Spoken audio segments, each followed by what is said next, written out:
On se retrouve pour le Entre Coach numéro 9 et comme vous pouvez voir le décor a un petit peu changé. Aujourd'hui on a un setup portable, on a eu des galères, ça fait une heure et demie qu'on est dessus là pour essayer de résoudre ces problèmes. Du coup on a trouvé une solution annexe, donc on part de cette manière. Et aujourd'hui comme vous pouvez le voir on a un nouvel invité à ma gauche, Antoine, qui participe pour la première fois au Entre Coach. Comme vous avez pu le voir, Damien fait plus partie de l'équipe parce qu'il a un autre projet professionnel, il a décidé de s'engager dans l'armée. Mercato d'hiver.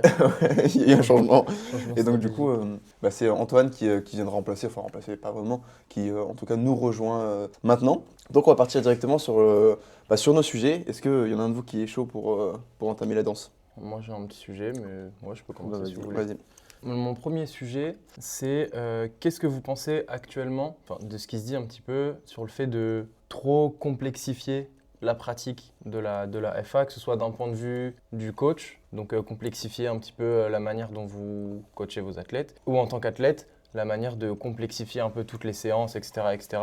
Parce que du coup, j'ai l'impression qu'en ce moment, il y a un petit peu ce truc-là de soyez plus chill, arrêtez de tout complexifier pour vous simplifier la tâche. Qu'est-ce que vous en pensez? Bah, j'ai pas l'impression qu'on soit dans une ère de arrêter de complexifier, tu vois. Au contraire. Mm.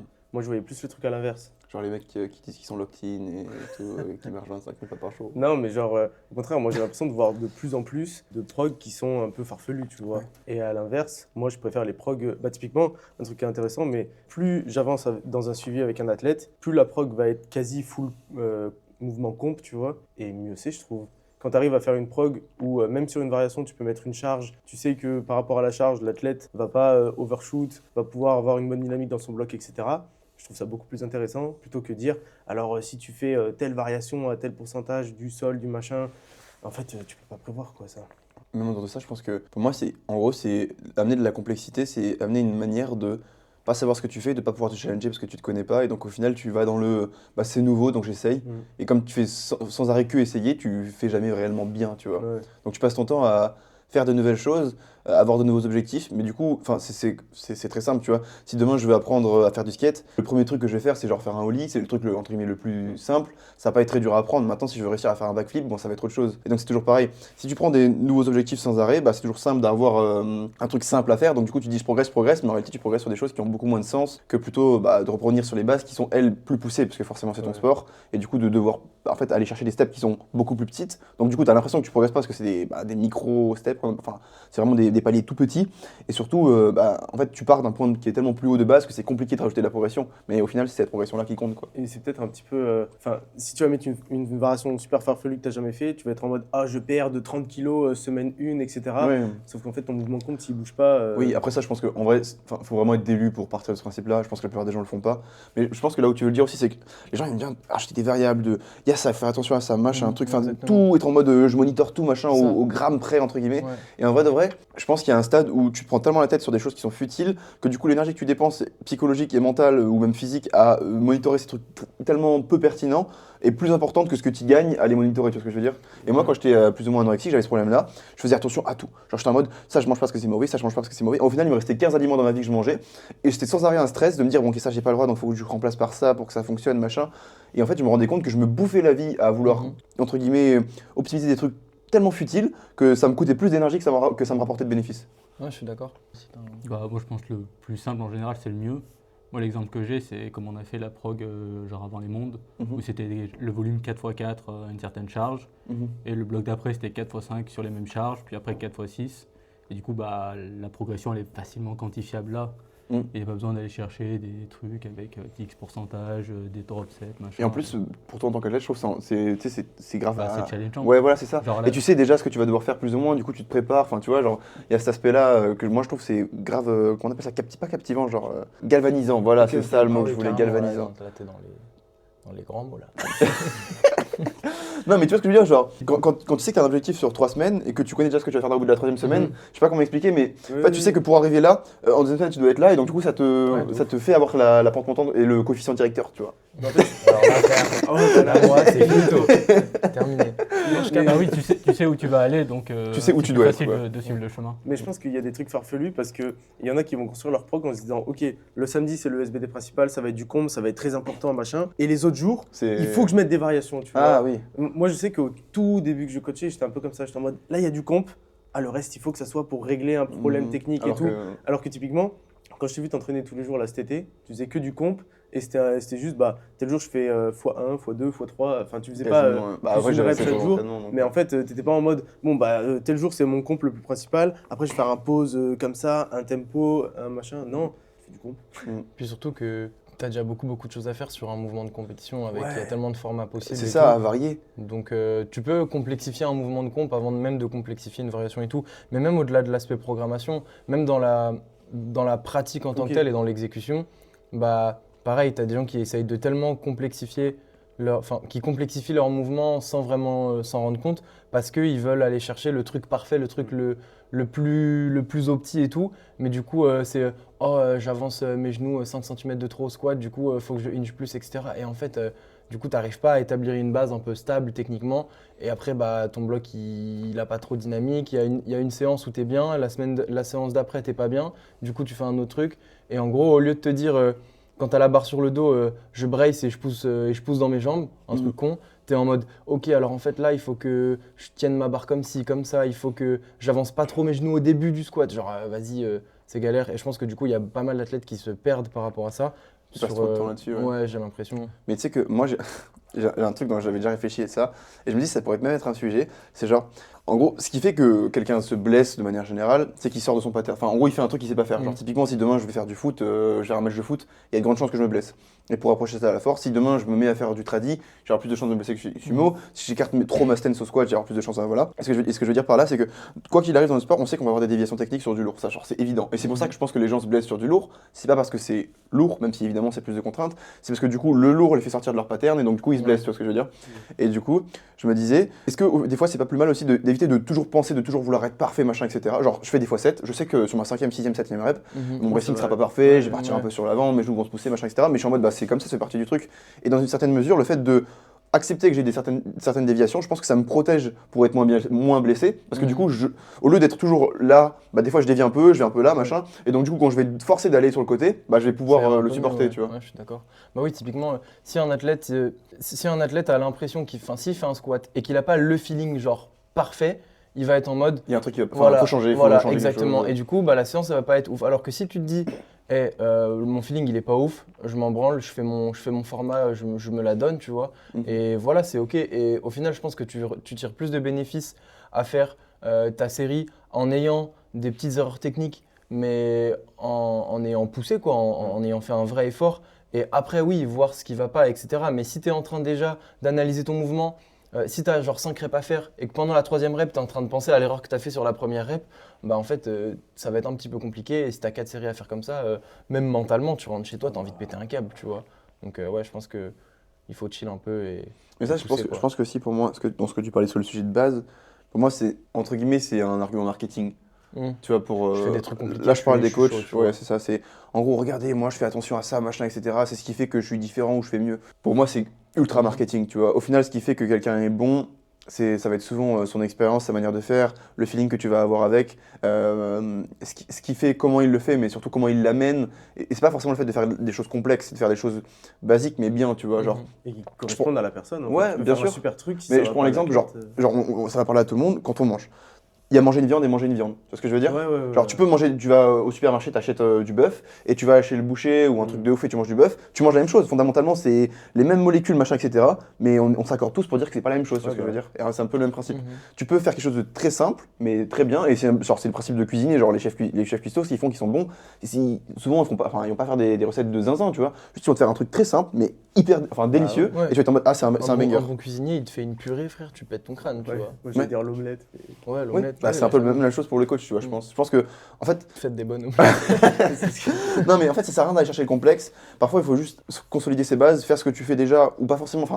C'est-à-dire pas toujours le même pattern, etc., les mêmes formats et tout, mais en fait, rester dans ce que tu fais, améliorer ton cercle de ce qui est possible dans ce que tu fais et le faire mieux. Et ça, il y a plein de manières de faire, dans ta manière dont tu communiques, dans la manière dont tu l'envoies, les retours que tu vas faire à ton athlète, ce que tu vas lui faire comprendre, ce sur quoi tu vas le driver, ce sur quoi tu vas lui dire justement. Enfin voilà, tu vois, il y a tellement de choses.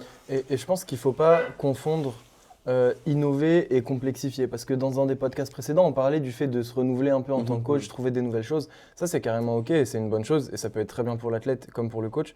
Mais ça veut pas, pour innover ou trouver de nouvelles choses, ça ne veut pas dire qu'il faut complexifier les choses. Pour trouver un nouvel axe de progression pour un athlète, ça ne veut pas dire qu'il faut rendre la chose plus compliquée. Ça veut peut-être dire qu'il faut trouver juste quelque chose d'autre, quelque chose de nouveau, mais ça peut être méga simple. Et donc Ouais.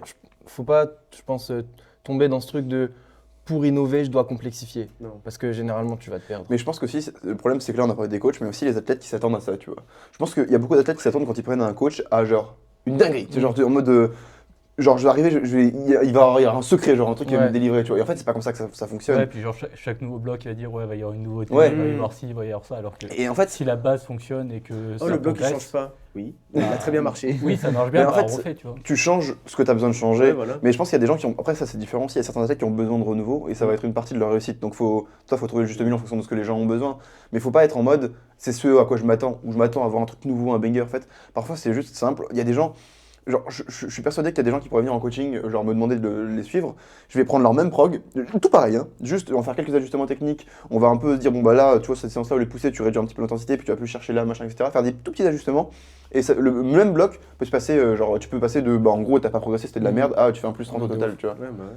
Donc, en gros, voilà, ce qu'il faut penser, c'est que pour moi, le coaching, c'est loin d'être que de la programmation. C'est même beaucoup plus complexe que ça. Je pense que tu pourrais avoir un coach qui, entre guillemets, n'a pas la main mise sur ta programmation et pourrait quand même te faire progresser. Alors évidemment, ça marcherait moins, tu vois, mais sans avoir la main mise sur sur ta programmation, juste en t'aidant d'un point de vue technique sur ce que tu dois faire, avoir des retours, gérer mieux ton bloc, machin, etc., tu pourrais progresser sans même changer ta Mais typiquement, un ta prog. préparateur mental peut te faire progresser. Ouais. Genre, là, on dévie pas mal, mais un préparateur. Genre, si tu te coaches tout seul et que tu as un préparateur mental pour X ou Y raison, bon, c'est peut-être un peu particulier de ne pas avoir de coach et d'avoir un préparateur mental. Mais Ouais. si ça fonctionne bien, ça peut carrément fonctionner parce qu'il y a plein d'aspects qui vont pouvoir te faire progresser juste sur l'approche d'un entraînement, quoi. Et ton coach normal, entre guillemets, peut t'aider sur ça aussi. Donc, Mhm. ouais, je suis d'accord. En vrai. Pour moi, les C'est deux assez smart. fonctionnent enfin, de la même manière. Tu as toujours une part de préparation mentale quand tu es coach. Ouais, carrément. Et tu as toujours une forme de coaching quand tu es préparateur mental parce que tu vas Mhm. un peu donner des feedbacks sur ce que tu dois changer, faire mieux, Ouais. différemment, enfin tu vois. Donc du coup les deux sont... Mhm. Si genre tu fais une bulle, tu sais, des probas, genre il y a 10% qui se croisent, tu vois ce que je veux dire, dans le métier entre guillemets. On en a fini avec le sujet de Charlie, du coup bah, je vais enchaîner hein, si ça vous va. Vas-y. Moi mon sujet c'est en gros comment faire, enfin comment est-ce que vous voyez la chose de... En gros, quand tu loupes une séance un peu clé dans ton bloc, pour garder ta dynamique, tu vois. Genre, on a beaucoup parlé de dynamique de bloc, t'es en semaine 1, 2, 3, 4, tu vas avoir ce coefficient directeur dont on parlait avant, monter, machin, etc. Mais imaginons, bah, j'arrive en semaine 3 et je me foire. Alors, après, ça peut être pour plein de choses, et je pense qu'en fonction des choses, tu vas le gérer différemment du coup. Mais je me foire, vous voyez les choses comment, qu'est-ce que tu peux faire, qu'est-ce que tu dois faire pour, entre guillemets, que ça se passe bien. Moi, déjà, j'essaie de prendre un maximum d'infos, tu vois. Parce qu'il y a la séance en elle-même et après, il y a le contexte aussi que la personne peut avoir. Je remarque maintenant que la séance peut super bien se passer si tu as passé une mauvaise journée au taf, c'est des trucs cons, tu vois. Mais des fois, il y a des athlètes à moi, ils me disent bah, j'ai fait un repas et le repas, il doit faire 500 cales dans la journée. Et en fait, bah, genre, typiquement, je faisais un retour tout à l'heure, le mec, il me dit bah, ça fait 2 jours que je suis malade, trop bizarre. Le bench, j'ai mis 2,5 kg de moins que la semaine dernière. Je dis bah, du coup, c'est normal, tu vois. Ouais. Du En fait, coup, t'identifies la cause, quoi. j'essaye toujours de chercher s'il y a un contexte particulier. Et après, s'il n'y en a pas et que c'est juste la séance en elle-même, j'essaie aussi de voir le bloc, comment il s'est passé. Parce que je sais pas si tu parles typiquement d'un lundi en semaine 3 pour toi, Par d'une exemple, séance ouais. principale, tu vois. Mais si on est vraiment sur la fin du bloc et que ça a raté, j'essaie de voir ce qui s'est passé sur le bloc pour voir si on a bien géré la chose. Et après, bah, potentiellement voir la suite, comment ça peut se passer, tu vois. Mais il y a plein de manières de voir de comment et pourquoi une séance est mal passée. Mais ouais, voilà, dans l'ensemble. Déjà, chercher du contexte. Donc, Pour moi, en c'est gros, déjà tu identifies la cause pour savoir pourquoi est-ce qu'il y a un Ouais. problème. Enfin, j'essaie de voir s'il y a. Du coup, je disais, premier truc que tu fais, c'est identifier la cause. Ouais. Et après, du coup, deux, c'est bah, en fonction de comment tu as identifié la Ouais, c'est cause, ça. tu vois la solution que tu vas mettre en place. Parce que- Est-ce que c'est, bah, par exemple, arrêter le bloc parce que le mec a trop poussé le bloc Ouais, et du c'est coup, ça. c'est pas le moment de pousser. Ou à l'inverse, tu sais que c'est juste, entre guillemets, un truc Ouais. exceptionnel à un moment et donc, du coup, tu peux le continuer. C'est ça en fait. Parce que souvent les gens, quand tu rates une séance, bah, les gens ils paniquent un petit peu. Mm. Et c'est normal parce qu'il y en a beaucoup qui prennent très au sérieux la pratique. Et donc tu rates un truc, si c'est en plus ton SBD principal, bah, tu as l'impression que c'est la fin du monde. Et en fait, bah oui, si tu es en plein milieu de ton bloc, ça se trouve tu peux le continuer et très bien le finir parce qu'il s'est passé un truc qui ne se passera pas la semaine d'après. Et si tu es à la fin de ton bloc, juste voir comment tu peux faire pour que la suite soit meilleure en fait, Mhm. tout simplement. Ouais, je suis d'accord.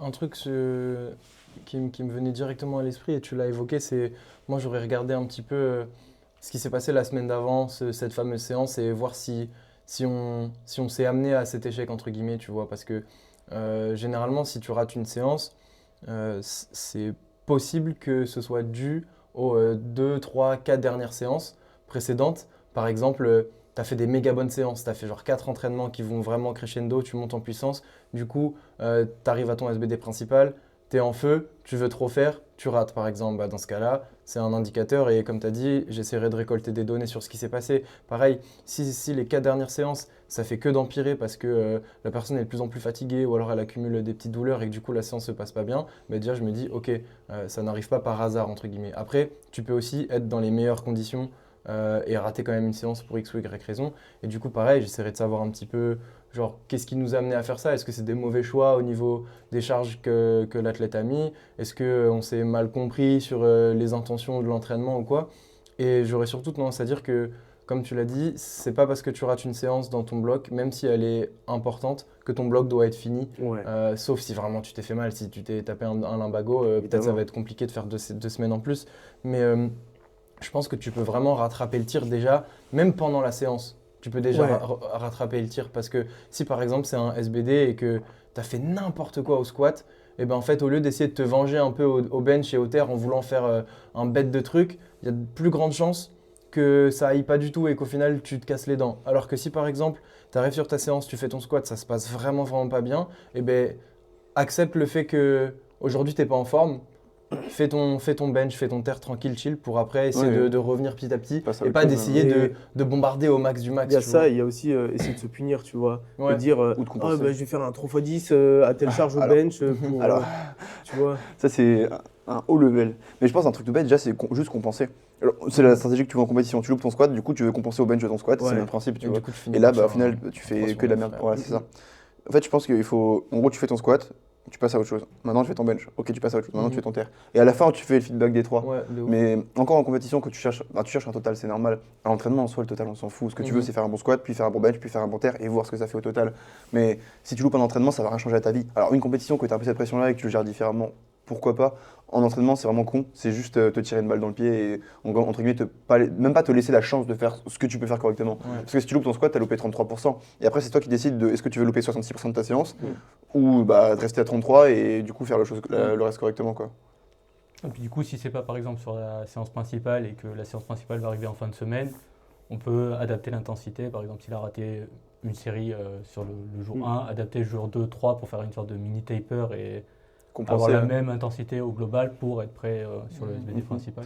Ça, je pense que les gens ont tendance à le faire d'eux-mêmes et il faut faire attention à ça justement. Ouais. Parce que je trouve que, pareil, en semaine pré-comp, tout le monde a cette volonté, genre j'ai l'impression que c'est intrinsèque, genre de vouloir taper. Alors que des fois, c'est pas nécessaire, tu vois.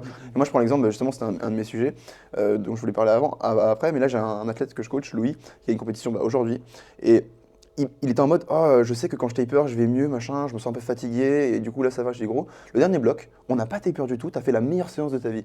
Donc je dis, pourquoi est-ce que là, t'aurais envie de taper alors que fondamentalement, si tu regardes les chiffres, c'est pas ce qui te réussit, tu vois. Juste, il est persuadé qu'en gros, en étant fatigué, il performera pas, et qu'en récupérant cette fatigue, il performera mieux. Alors que parfois, bah, c'est pas ça, tu vois. Et ça, c'est un truc aussi qu'il faut comprendre, c'est que entre ce que tu ressens, entre le ressenti que tu as de ta séance et ce qui se passe réellement dans ta séance, parfois il peut y avoir un monde. Et tu peux avoir l'impression d'avoir fait de la merde dans ta séance, alors qu'en réalité c'est tout l'inverse. Parce que moi je prends mon exemple en fin de bloc, des fois, genre je mets 270 sur mon dos qui est censé être une charge facile, je la passe, je suis en mode waouh, c'est dur, jamais de la vie je mettrais plus. Et au final, je finis faire mon top 7 comme prévu avec 50 ou même plus kilos en plus du début. Juste, il faut se rendre compte que en fonction de la période dans laquelle tu es dans ton bloc, tes sensations ne seront pas forcément en raccord avec ce qui se passe réellement. Et parfois, il faut en être conscient et juste avoir des vidéos, se connaître, en parler avec son coach pour justement savoir quand il y a ce petit décalage-là et quand, entre guillemets, il ne faut pas trop s'écouter. Et à l'inverse, quand c'est plus le moment de s'écouter. Et je pense que les gens, ils complexifient de ouf les fins de bloc, semaines pré-comp, etc. Alors que, Et essayer de taper dans tous les sens, d'ajuster une série ou un RPE dans un sens ou dans l'autre. Alors que vraiment le principe de base, c'est fatigue-toi et ouais, c'est comme tu ça que tu performeras. seras à ton pic Ouais. de performance, tu vois. Donc ouais. Moi, les tapers avant les fins de bloc, ça me trigger un peu. Hein. En fait, Franchement, si tu veux, pour moi, c'est un peu all-in pour une fin de bloc qui n'a Enfin, Palier genre, c'est pas d'être. une finalité, tu vois ce que je veux dire, il y Ouais, a encore c'est d'autres un choses qui bloc. arrivent derrière, quoi, c'est ça. C'est un bloc. Alors que parfois, quand t'as un bloc un peu important qui représente vraiment quelque chose, je comprends, tu vois, genre, Oui. si t'as fait un ensemble de 4 blocs et qui termine sur des singles Oui. qui, eux, sont en gros le marqueur des 4 derniers blocs, là, pourquoi pas. Genre là, c'est la fin d'année bientôt. Il y a plein de gens qui vont vouloir faire des gros SBD avant la fin de l'année et tout. Moi, j'en fais partie, tu vois. Bon, moi, je compte pas taper parce qu'il y a la comp 2 semaines après. Mais tu vois, j'ai des athlètes à moi. J'en suis sûr, ils vont me dire ouais, est-ce qu'on peut se calmer un peu la dernière séance pour faire le dernier gros SBD? Là, oui, vas-y, c'est cool. On va faire un SBD, on va Ouais. concrétiser l'année et tout, pourquoi pas. Mais faire ça à la fin de tous les blocs, en fait, au final, tu te retrouves. Admettons, t'as un bloc de 4 semaines. À chaque fois, la 3e semaine, tu la taper. Si tu fais ça pendant 6 mois, en fait, ça veut dire sur, Bah, tu sur, perds un quart, ouais, un quart sur de 32 semaines, semaines, t'en as perdu un quart. Et au final, Enfin, pas perdu, mais oui. pour progresser, tu as besoin de t'entraîner. Et du coup, pour moi, c'est bien d'enchaîner vraiment des blocs où tu fais ta fin de bloc, tu taper pas. Peut-être que tu performes un petit peu moins que ce que tu pourrais faire, mais c'est OK parce qu'on est à l'entraînement. Mm. Et après, quitte à, voilà, après un enchaînement de bons blocs, concrétiser comme tu l'as dit en faisant un taper et tout, pourquoi pas. Mais le faire systématiquement parce que tu veux juste faire des énormes singles et faire un PR à chaque fin de bloc, c'est un peu chiant. Et pour moi, déjà, le taper, c'est une stratégie avancée de fou, genre.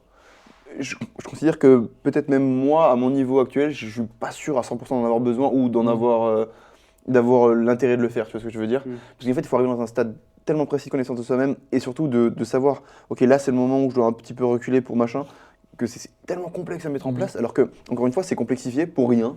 Parce que tu peux très bien continuer ton bloc comme tu le fais à chaque bloc et performer comme tu le fais à chaque fin de bloc, Ouais. tu vois. Et à chaque fin de bloc, tu te poses pas la question de, ok, est-ce que là, aujourd'hui, je dois faire peut-être moins de RPE sur mon single parce que machin. Non, Mhm. tu vois. Ouais. Tu fais ton bloc et tu arrives le samedi ou le lundi à la fin de ton bloc et t'es super bien. Ouais. Alors que t'as pas pensé à taper spécialement Je pour cette pense séance. qu'il y a une grande partie psychologique en fait. Ouais. Les gens ils sont en semaine pré-comp et ils vont dire ah là je suis crevé, je commence à avoir mal, ça tire de ce côté-là et tout. Ok, j'enlève une série par-ci par-là, un RPE. Ah ouais trop bien, je suis en pleine forme machin. Après, je pense que c'est sociologique aussi. Parce que du coup, juste, t'es entouré de gens. En général, quand tu fais une comp, tu la fais jamais tout seul. Ouais. Tu la fais ok. toujours avec un pote. Et ton pote, peut-être que lui, il taper. Il est en mode, et du coup, toi, t'en es où dans ton taper, dans ton Ah, picking, moi, frère, j'ai machin, un etc. triple Tu vois. RPE 9 2 jours avant la comp, tout va bien, t'inquiète. Bah voilà, et je pense que c'est ça le problème, c'est qu'en fait, les gens, ils sont en mode, ils s'y attendent. Tu vois, c'est genre, vu que tout le monde le fait. C'est devenu un peu bah, la norme, quoi. Ouais, Genre, voilà, le tu te dis, picking faut le taper, faire, tu vois. En fait, pour moi, c'est des termes. Picking, c'est juste, bah, t'es proche de ta comp, tu vois. Ouais. Mais t'es pas censé changer quelque chose spécifiquement pour ça, quoi. Du coup, pour mon sujet, moi c'est un petit peu une espèce de mise en contexte, mais admettons, je suis la même préfères. personne. Pardon. Vas-y, dis, tu préfères que tu m'as dit avant? Admettons, je viens vers vous, ça fait 1 an que je fais de la muscu, j'ai 1 mois de power, et je vous demande quelles sont les erreurs par lesquelles vous êtes passé au tout début de votre pratique, et vraiment qui sont pour vous indispensables, je dirais genre 1 ou 2 erreurs, et vous dites, ok, ça, je veux pas que ce boug-là, il la reproduise, tu vois. Un truc vraiment où vous dites, qui vous a freiné dans votre progression. Dans le power, du coup, dans la Ouais, muscu. dans le power. C'est intéressant ça. Parce Coco, que c'était moi- il y a 20 ans, frère. Ouais, c'était longtemps. Mais quand je faisais de la muscu, moi j'en ai. Enfin, du coup, on va pas trop en parler, mais. ouais, Quand je faisais de la muscu, moi juste je pense que je faisais trop d'exercices différents. Tu sais, Ouais, j'étais en mode moi aussi. chercher genre quels sont les meilleurs Moi, je exercices faisais pour machin. n'importe quoi, moi aussi. Et genre je faisais 4, 5, 6, 7 exercices. C'est complexifié. Ouais. Bah, nous, on en parle Nous, parce on était qu'on dans était les- très bayésienne Ouais. et tout. Et gros, on prenait une poulie dans un sens pour telle fibre musculaire et Ouais. tout. Alors que moi, je serais allé faire du coucher. J'aurais pris des pecs énormes. Bah, quand j'ai commencé Ouais. le power, pecs énormes. j'ai Pareil. des pecs énormes. J'ai jamais eu autant des pecs depuis que je fais du Eh power. bah oui, bah moi Pareil. c'est. En moi, 6 c'est mois, pareil, j'ai c'est explosé bizarre. physiquement alors que j'avais fait 4 ans de muscu. Ouais, c'est Et ça. en 6 mois, j'ai pris plus de poids, plus de muscles. Ouais, ouais. Parce que je m'entraînais Parce qu'en plus fait, c'est mieux. le principe de base de la muscu, la surcharge progressive, que Mm. tu mets à son paroxysme. Genre, c'est le facteur numéro Ouais. 1 que tu veux faire progresser Mm. et c'est ce que tu mets en avant. Mais du Mm. coup, quand Ouais. j'ai commencé le power, ouah, en fait, moi je pense que les erreurs que j'ai faites, c'est aussi ce qui m'a fait ce qui fait que j'en suis là, tu vois. Donc c'est un peu compliqué. Parce que moi, quand j'ai commencé le power, j'étais zinzin. Je faisais juste trop, mais en fait, trop, mais en même temps, ça m'a forgé mentalement, je pense, Oui, et bah physiquement. Du coup, c'est ce qui a fait que je suis là. Mais juste, je m'entraînais beaucoup trop. Je m'entraînais 2 fois par jour, 8 heures par jour. J'étais un ouf. Je pense que à ce moment-là, j'étais encore dans la phase où il aurait mieux fallu que je me concentre sur les trucs. Enfin, en fait, pas. C'est pas que je me concentre sur les trucs les plus importants parce qu'au final, c'est ce que je faisais, mais Ouais. genre que j'essayais moins de tout optimiser, d'être au milligramme près de Mais du coup, machin truc. T'étais pas coaché à ce moment-là? Non. Et tu penses pas que ça t'aurait aidé d'avoir eu quelqu'un qui te guide un peu, qui te cadre un peu? En vrai, de vrai, je sais pas. Au tout début, je pense oui. Mais ça aurait changé toute ma direction dans le power, je pense aussi, tu vois. Ouais, J'en de serais ouf. peut-être pas où j'en suis maintenant, Mm. je me connaîtrais peut-être pas aussi bien que maintenant Mhm. je me connais. Je pense que, en fait, j'ai un caractère qui fait que je suis pas trop coachable parce que bah, déjà maintenant ça fait tellement longtemps que je m'entraîne, que je me connais et tout, donc j'aurais l'impression de perdre du temps le temps que la personne apprenne Ouais, à me bien connaître. sûr. Mais au tout début, je me dis que peut-être ça aurait pu permettre de te cadrer un petit peu, mais encore une fois, il aurait fallu trouver la personne qui Ouais. aurait réussi à Et le faire. surtout à et mon ça, c'est époque, enfin à compliqué. l'époque où j'ai Il y commencé, avait pas grand monde. ouais, c'est ça. Et en fait, c'est surtout que moi, genre, j'étais persuadé que ce que je faisais c'était bien, et je pense que encore une fois, j'ai bien fait de le faire. Mhm. Mais il n'y a aucun coach au monde qui m'aurait dit, bah vas-y, gros, entraîne-toi 2 fois par Ouais. jour, fais un 2 fois 12 le matin, fais un 8 le soir. Enfin, De ouf. personne m'aurait jamais fait faire ça, tu vois. Mhm. Parce que c'est absurde comme entraînement. Et pourtant, je pense que c'est ce qui a fait que j'ai progressé aussi vite au début, tu vois. Oui. Parce qu'en fait, j'ai eu tellement d'exposition au sport, de pratique, que, en gros, en l'espace de 2 ans de pratique, j'ai accumulé 10 ans d'expérience, tu vois. Mhm. Donc ça, et en vrai, en deuxième, moi, c'est dans la gestion, je pense que c'est dans la gestion de mes comptes. Quand j'arrivais au comp, je voulais trop tout le temps payer, à faire des trucs de fou, machin, etc. Alors que si j'avais peut-être un peu vu moins les choses en grand, j'aurais potentiellement fait mieux parce que justement, comme je l'ai dit avant, j'aurais pas couru après les chiffres, après ce que je voulais faire absolument, machin, etc. Ça m'aurait permis de mieux gérer mes compétitions et au final, j'aurais probablement été plus fort. Donc c'est ça. Ok. Antoine? Moi déjà, j'ai jamais fait de muscu avant de commencer le power. Ah ouais, Je tu peux fais arriver direct, direct ça. power. T'as fait quoi avant? Tu faisais un autre sport ou Moi, j'ai fait du foot, j'ai fait du judo, du tennis et tout. et power? Je suis arrivé dans une salle de muscu, il y avait des power et je me suis stylé. entraîné avec eux. Mais peut-être moi, ce que je dirais, au début, moi enchaîner de comptes parce que je faisais une compte par mois. Oh, wow. Donc, du coup, en même temps, ça m'a aidé parce que Ouais, j'ai pris full expérience vite, mais j'ai eu le temps de pas construire grand-chose Ouais. entre-temps, surtout que j'avais de la masse musculaire à construire. Et même si tu fais qu'un an de muscu, T'étais plus léger, enfin tu remplissais pas la KT à ce moment-là? Non. J'ai commencé le muscu, je crois que j'étais autour des 52-53 kilos. Putain, ouais. Donc du coup, Ouais. même avec un an de muscu, tu vois, tu peux Mhm. construire encore full De masse ouf. musculaire. Bah oui, Donc oui. prendre le temps de bien construire, faire quand même des compes. Juste une fois que tu es au standard, tu fais des compes. Mhm. En faire 2-3 par an, c'est bien. Et ouais, pas se mettre la pression et prendre le temps de construire, quoi. En fait, c'est ça aussi. C'est vrai que moi, il y a un truc auquel j'ai pas pensé, mais juste les gens, je pense, ils passent de je fais de la muscu à ok, je suis athlète, enfin, entre guillemets, ok, je suis Ouais. athlète de haut niveau, tu vois. Mhm. Et entre, il y a quand même voilà, il y a un spectre, tu vois. Et je pense que ce que je dis, comme la force, c'est un sport qui est assez abordable, on peut vite côtoyer les meilleurs du sport. Tu sais, t'as l'impression de faire partie d'un milieu et ça, c'est super cool parce que du coup, c'est très communautaire et ça, pour moi, c'est quelque chose, enfin, c'est un gros point plus du sport. Juste ce qu'il faut se rendre compte, c'est que, en fait, quand tu commences entre toi et le mec que tu vois et que, entre guillemets, tu trouves bien, enfin bon, fort, machin, etc., qui est un peu ton exemple, il y a un monde et il y a surtout des années d'entraînement, de beaucoup de choses, de sacrifices. Et donc, en fait, même si tu veux y arriver, il faut se rendre compte que, voilà, il faut se laisser le temps. Et même en termes d'investissement, c'est genre, ça demande énormément de temps, des choses que, peut-être à l'heure actuelle, tout le monde n'est pas prêt de faire, tu vois. Mhm. Moi, je prends l'exemple, justement, j'étais matrixé direct, je me suis mis à...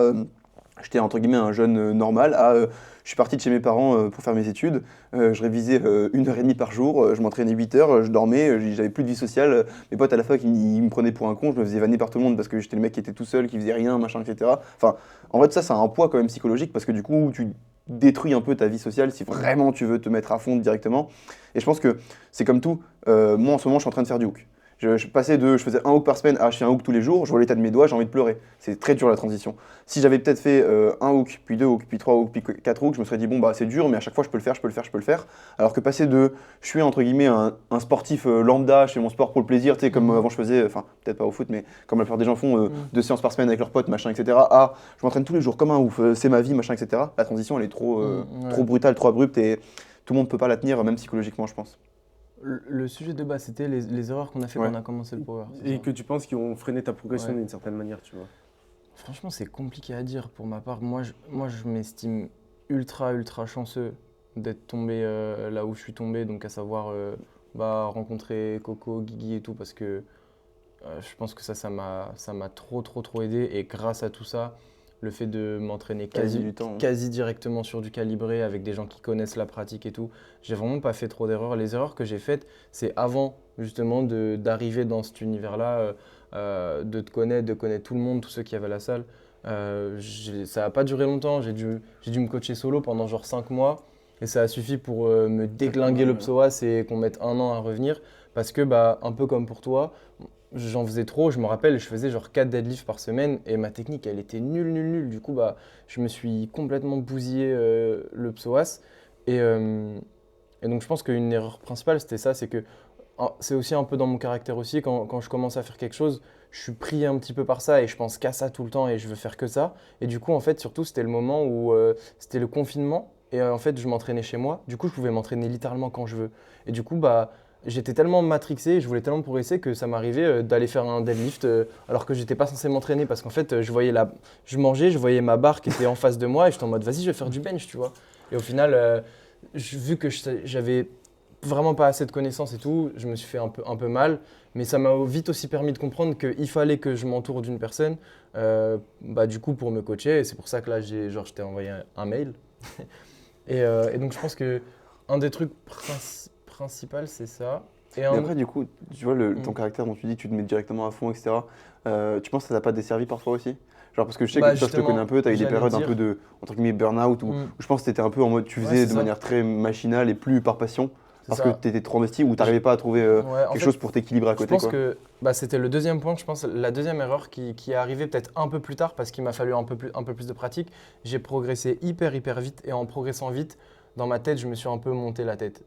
Pour moi, à 25 ans, j'allais être champion du monde 3 fois, j'allais faire 1000 milliards de kilos de total et tout parce que je voyais que je commençais à vite progresser. En plus, sur les réseaux et tout, c'était cool, commençait à y avoir un engouement et tout. Et je pense qu'en fait, ça m'a monté la tête.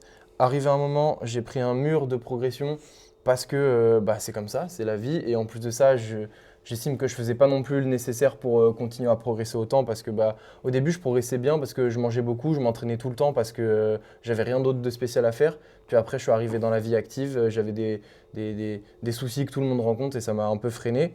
Et du coup, à cause de ça, le fait d'avoir pris entre guillemets en pleine face la réalité et de me dire en fait c'est plus compliqué que ça d'être un athlète de haut niveau comme tu l'as dit, eh ben, je pense que ça a complexifié un peu la chose et ça a rendu les choses un peu plus compliquées parce que bah, je me faisais mal, je voyais que c'était difficile de progresser et tout, donc ça m'a un peu saoulé entre guillemets, j'avais du mal à faire des bonnes compes et c'était un peu cet engrenage vraiment compliqué. Et cet engrenage, en fait, c'était il n'y a pas très longtemps, c'était il y a un peu plus d'1 an, tu vois, et j'ai commencé il y a 4 ans, donc ça a mis du temps à arriver. Mais je pense que si c'est arrivé il y a 1 an et demi, cette période vraiment galère, c'est en partie à cause de tout le début qui était vraiment fracassant, tu vois. Ça, Bah. plus tous les facteurs externes qui m'ont pas aidé, mais c'est pas le sujet. En fait, c'est sûr que quand tu commences très fort, tu t'attends à. Enfin, Mm. tu sais, t'es habitué à. Enfin, c'est comme quelqu'un qui est riche.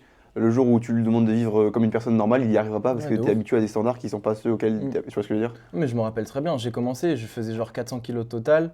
En 6 mois, je fais 600 kilos total. Je me dis, ok, l'année prochaine, je fais 800. Et quand je me suis rendu compte que ça allait pas être le cas, j'ai dit, oh, Ah bah oui. c'est Ça dur. aurait été stylé, Là, c'est 800. dur, tu vois. Ça aurait été stylé, frère. 800 à 22 piges. Et non. Et du coup, malheureusement. se prendre sur recul, tout ça, tu penses, c'est quoi? C'est genre le fait d'être descendu en 66, etc. Ça t'a aidé à prendre du recul là-dessus?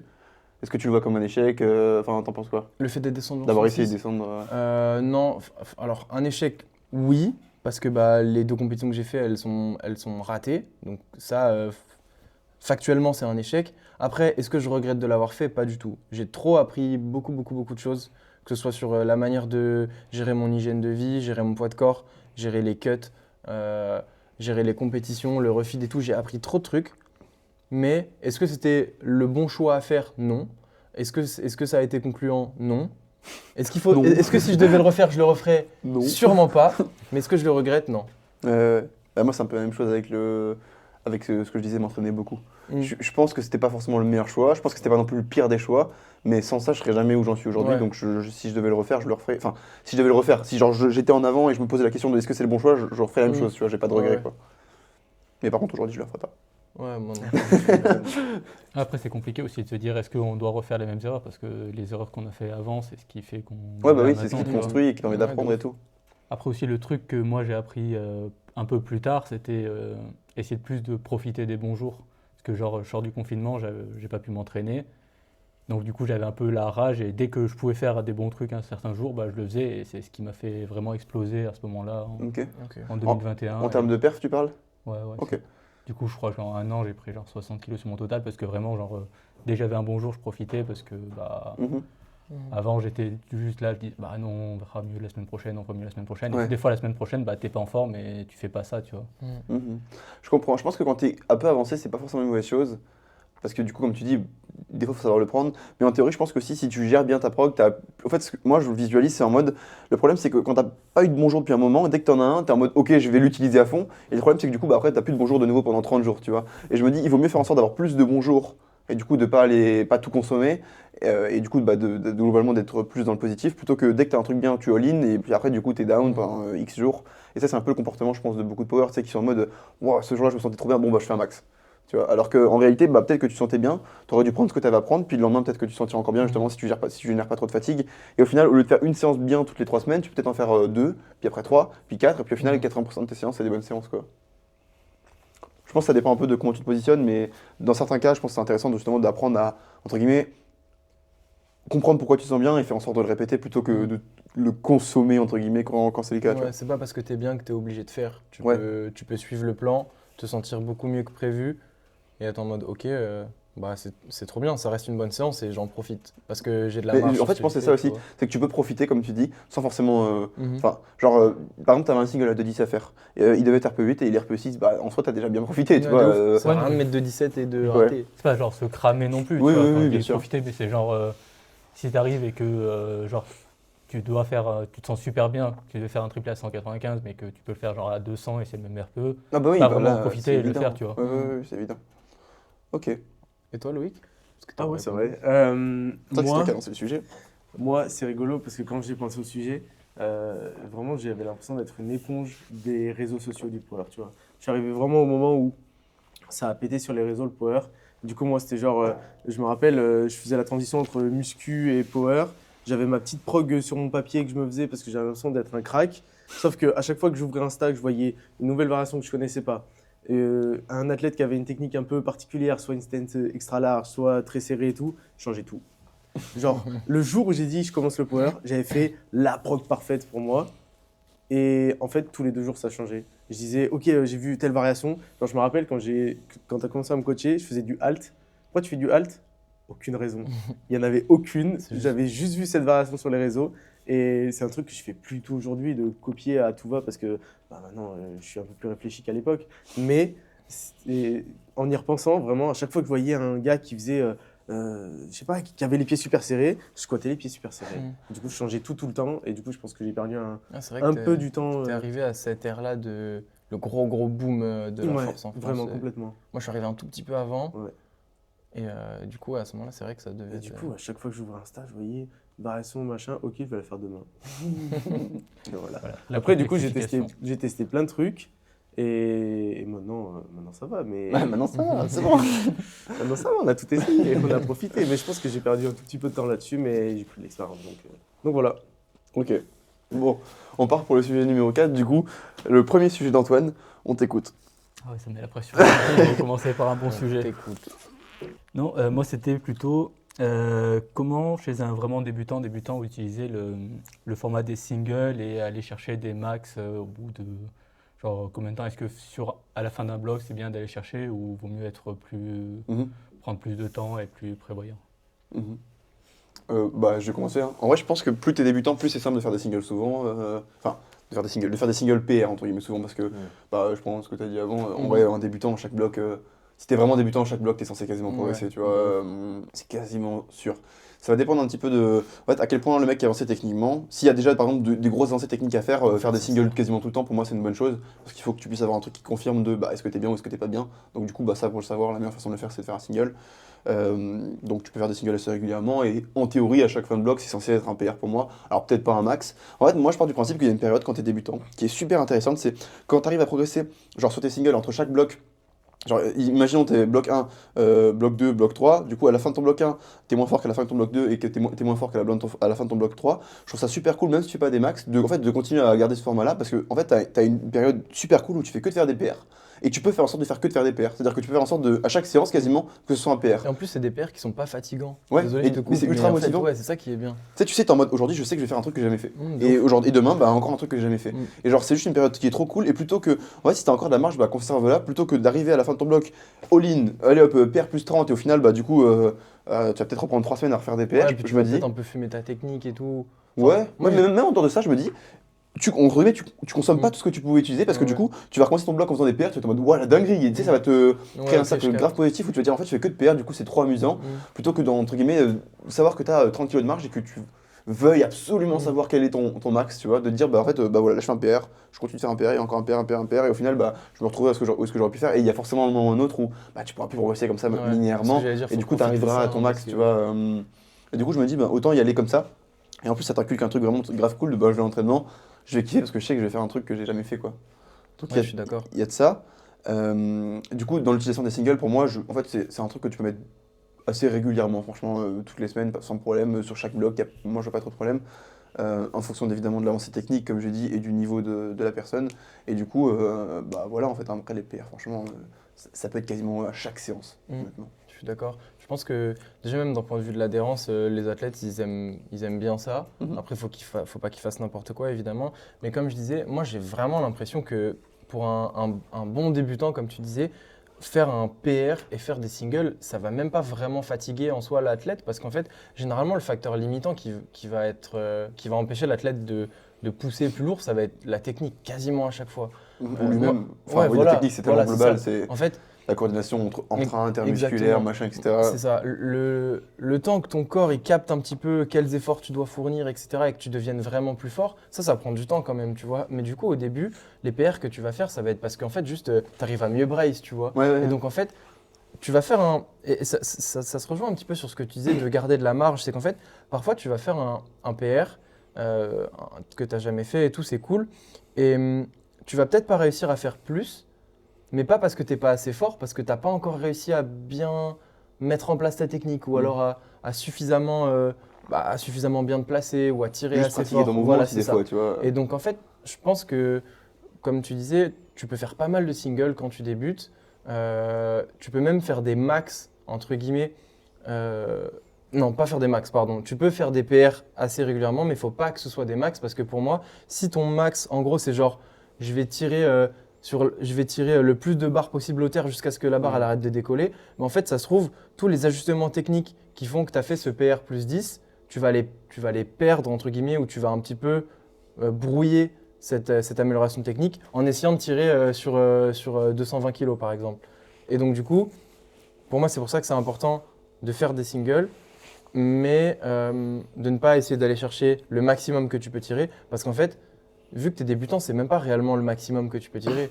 Parce que tu n'as pas Oui. suffisamment de technique, Je vois ce que tu veux dire. de trucs pour réussir à le faire. Mais ça, c'est très drôle. Moi, tu sais, bah, par exemple, maintenant qu'on a une salle qui est ouverte au public, je vois bah, du coup des débutants, plus de débutants que ce que j'ai l'habitude, parce que je m'entraînais quasiment que avec des gens qui avaient quand même un minimum de pratique. Et tu les vois, tu sais, ils sont en mode oh, cette barre elle est super dure, machin, etc. Je la charge, je l'ai jamais faite. Tu les spots, piouf, le truc qui monte en mode Bah bah. De ouf. Et en fait, tu vois que c'est un débutant parce que pour lui, c'est dur, parce qu'il l'a jamais fait, il est stressé, machin, etc. Mais il suffit qu'il fasse la chose correctement et genre ça passe comme moi je passerais une barre mon last warm-up, tu vois. De ouf. Et donc, Et ouais. pourtant, bah, c'est déjà un PR pour cette personne, quoi. Ouais, parce que typiquement, la personne qui va venir ici au Cement Worker Gym, bah, peut-être qu'elle s'est jamais entraînée sur du calibré ou avec des gens qui l'encouragent, ou alors elle va essayer une ceinture SBD qu'elle n'avait pas avant, et ça fait que tu fais un PR, mais en soi, tu n'es pas devenu plus fort en 2 heures. Tu as juste eu un environnement qui a fait que tu performes et tout, etc. Ouais. etc. Et donc, c'est cool aussi d'utiliser ça et d'enjoy parce que quand tu débutes, ouais, tu as cette marge de progression-là qui est cool, et après, tu l'envies beaucoup. C'est fou. Par rapport à ce sujet-là, en vrai, les singles, bah ouais, c'est la base. Moi, j'en utilise tout le temps, que ce soit début de suivi ou n'importe quand. Même en mettre sur des variations, des trucs comme ça peut être des choses intéressantes. Et pour ce qui est des max, moi, j'aime pas du tout le terme je vais tester mes max, Ouais. parce que, ouais, comme on a dit, bah, c'est un peu débile. Mais encore une fois, ouais, des expositions assez lourdes, plusieurs fois par semaine ou juste bah, toutes les semaines, c'est hyper intéressant et c'est le but, Même quoi, parce que nécessaire, en en vrai, fait, ouais. c'est notre sport, encore une fois. Donc, si tu pratiques ce que tu vas faire en comp, bah, tu vas être meilleur. Moi, c'est rigolo, j'ai le cas avec une athlète que je coach depuis pas longtemps. Elle a des super bons leviers pour le deadlift. Et elle me disait, bah, un truc que j'aimerais avoir, c'est des ORPE, parce que mon ancienne prog, c'était genre 5, 6, 7 maximum. Elle dit, j'ai jamais fait plus que RPE 7. Du coup, bah, c'est PR toutes les semaines, quoi. Parce Ah ouais. qu'elle a un single à 8 au deadlift. Et toutes les semaines, elle dit, bah, j'ai mis plus. Ouais, Et ouais. elle est trop contente. Et Mhm. voilà, tu vois. Donc, non, je trouve ça super utile. Et en fait, les gens, des fois, ils voient un peu les singles comme, bah, peut-être que la personne, elle va avoir une, comment dire, une erreur technique ou un truc dans le genre. Mais en fait, c'est le but. Parce que, encore une fois, à la comp, tu vas faire un single. Donc, si à l'entraînement, on peut voir ce qui va pas sur ton single, on peut le modifier et que ça soit mieux, quoi. Ouais, puis moi, perso, avec des débutants, j'ai tendance à mettre un petit peu plus de variations justement qu'avec des athlètes un peu plus avancés, parce que les variations vont... Je vais essayer via les variations de leur faire comprendre le mouvement. Je ne vais pas utiliser la variation comme pour progresser sur une lacune technique ou quoi, mais juste parfois comprendre le mouvement, tu vois. Tu fais un deadlift pause, ça permet de comprendre un truc, comprendre comment tu dois pousser dans le sol, comment tu dois utiliser tes quads, etc. etc. Plutôt que pour corriger une position de départ. C'est un peu comme ça que je vois la variation chez un débutant. Et du coup, j'aime bien garder les singles parce que ça permet de faire un peu le point sur le moment de la semaine. Ou pas. Est-ce que tu comprends mieux le mouvement grâce à la variation et du coup, est-ce que ça se transfère sur un single? Et du coup, c'est vraiment un travail global qui fait que sur un athlète vraiment débutant, de un, il aime bien ce qu'il fait, de deux, bah, ça lui sert à faire le point sur sa semaine d'entraînement, à découvrir le sport, parce que c'est, comme tu as dit, c'est le but du sport, hein, c'est de soulever la charge la plus lourde sur une rep, et donc full bénéf. Bah, ça me fait penser à un truc, pardon. Mm. Le bench 5-0-0. Genre, quand tu regardes ça, puis du cul la variation, Bah tu ouais. vois. Mais quand j'en faisais, j'ai jamais autant tiré ma cage thoracique vers le haut, créé de la tension dans mon dos, etc. Oui, si tu vois. si Mais ta tu vois, trajectoire c'est Et c'était une super piste de utile. ski, bah, Genre, à un moment, Moi, genre, unpopular opinion, je pense que les variations, pour moi, c'est juste une manière de dire à l'athlète, en gros, là, le focus, c'est pas de mettre forcément plus lourd, c'est de te focus sur ça. Mhm. Et c'est juste une manière, entre guillemets, pour que l'athlète accepte, soit de dire la nouveauté, parce que du coup, il se connaît pas en termes de perf, du coup, de mettre moins lourd, Mhm. ou juste de se focus sur un truc différent de la charge en elle-même, Ouais, tu vois. ouais. Parce que je pense que tu peux régler 99% des problèmes techniques sans avoir recours à des Ouais. variations. Oui. Je suis d'accord. Mais souvent, c'est juste pour dire au mec, bon bah écoute, voilà, là on fait du deadlift pause.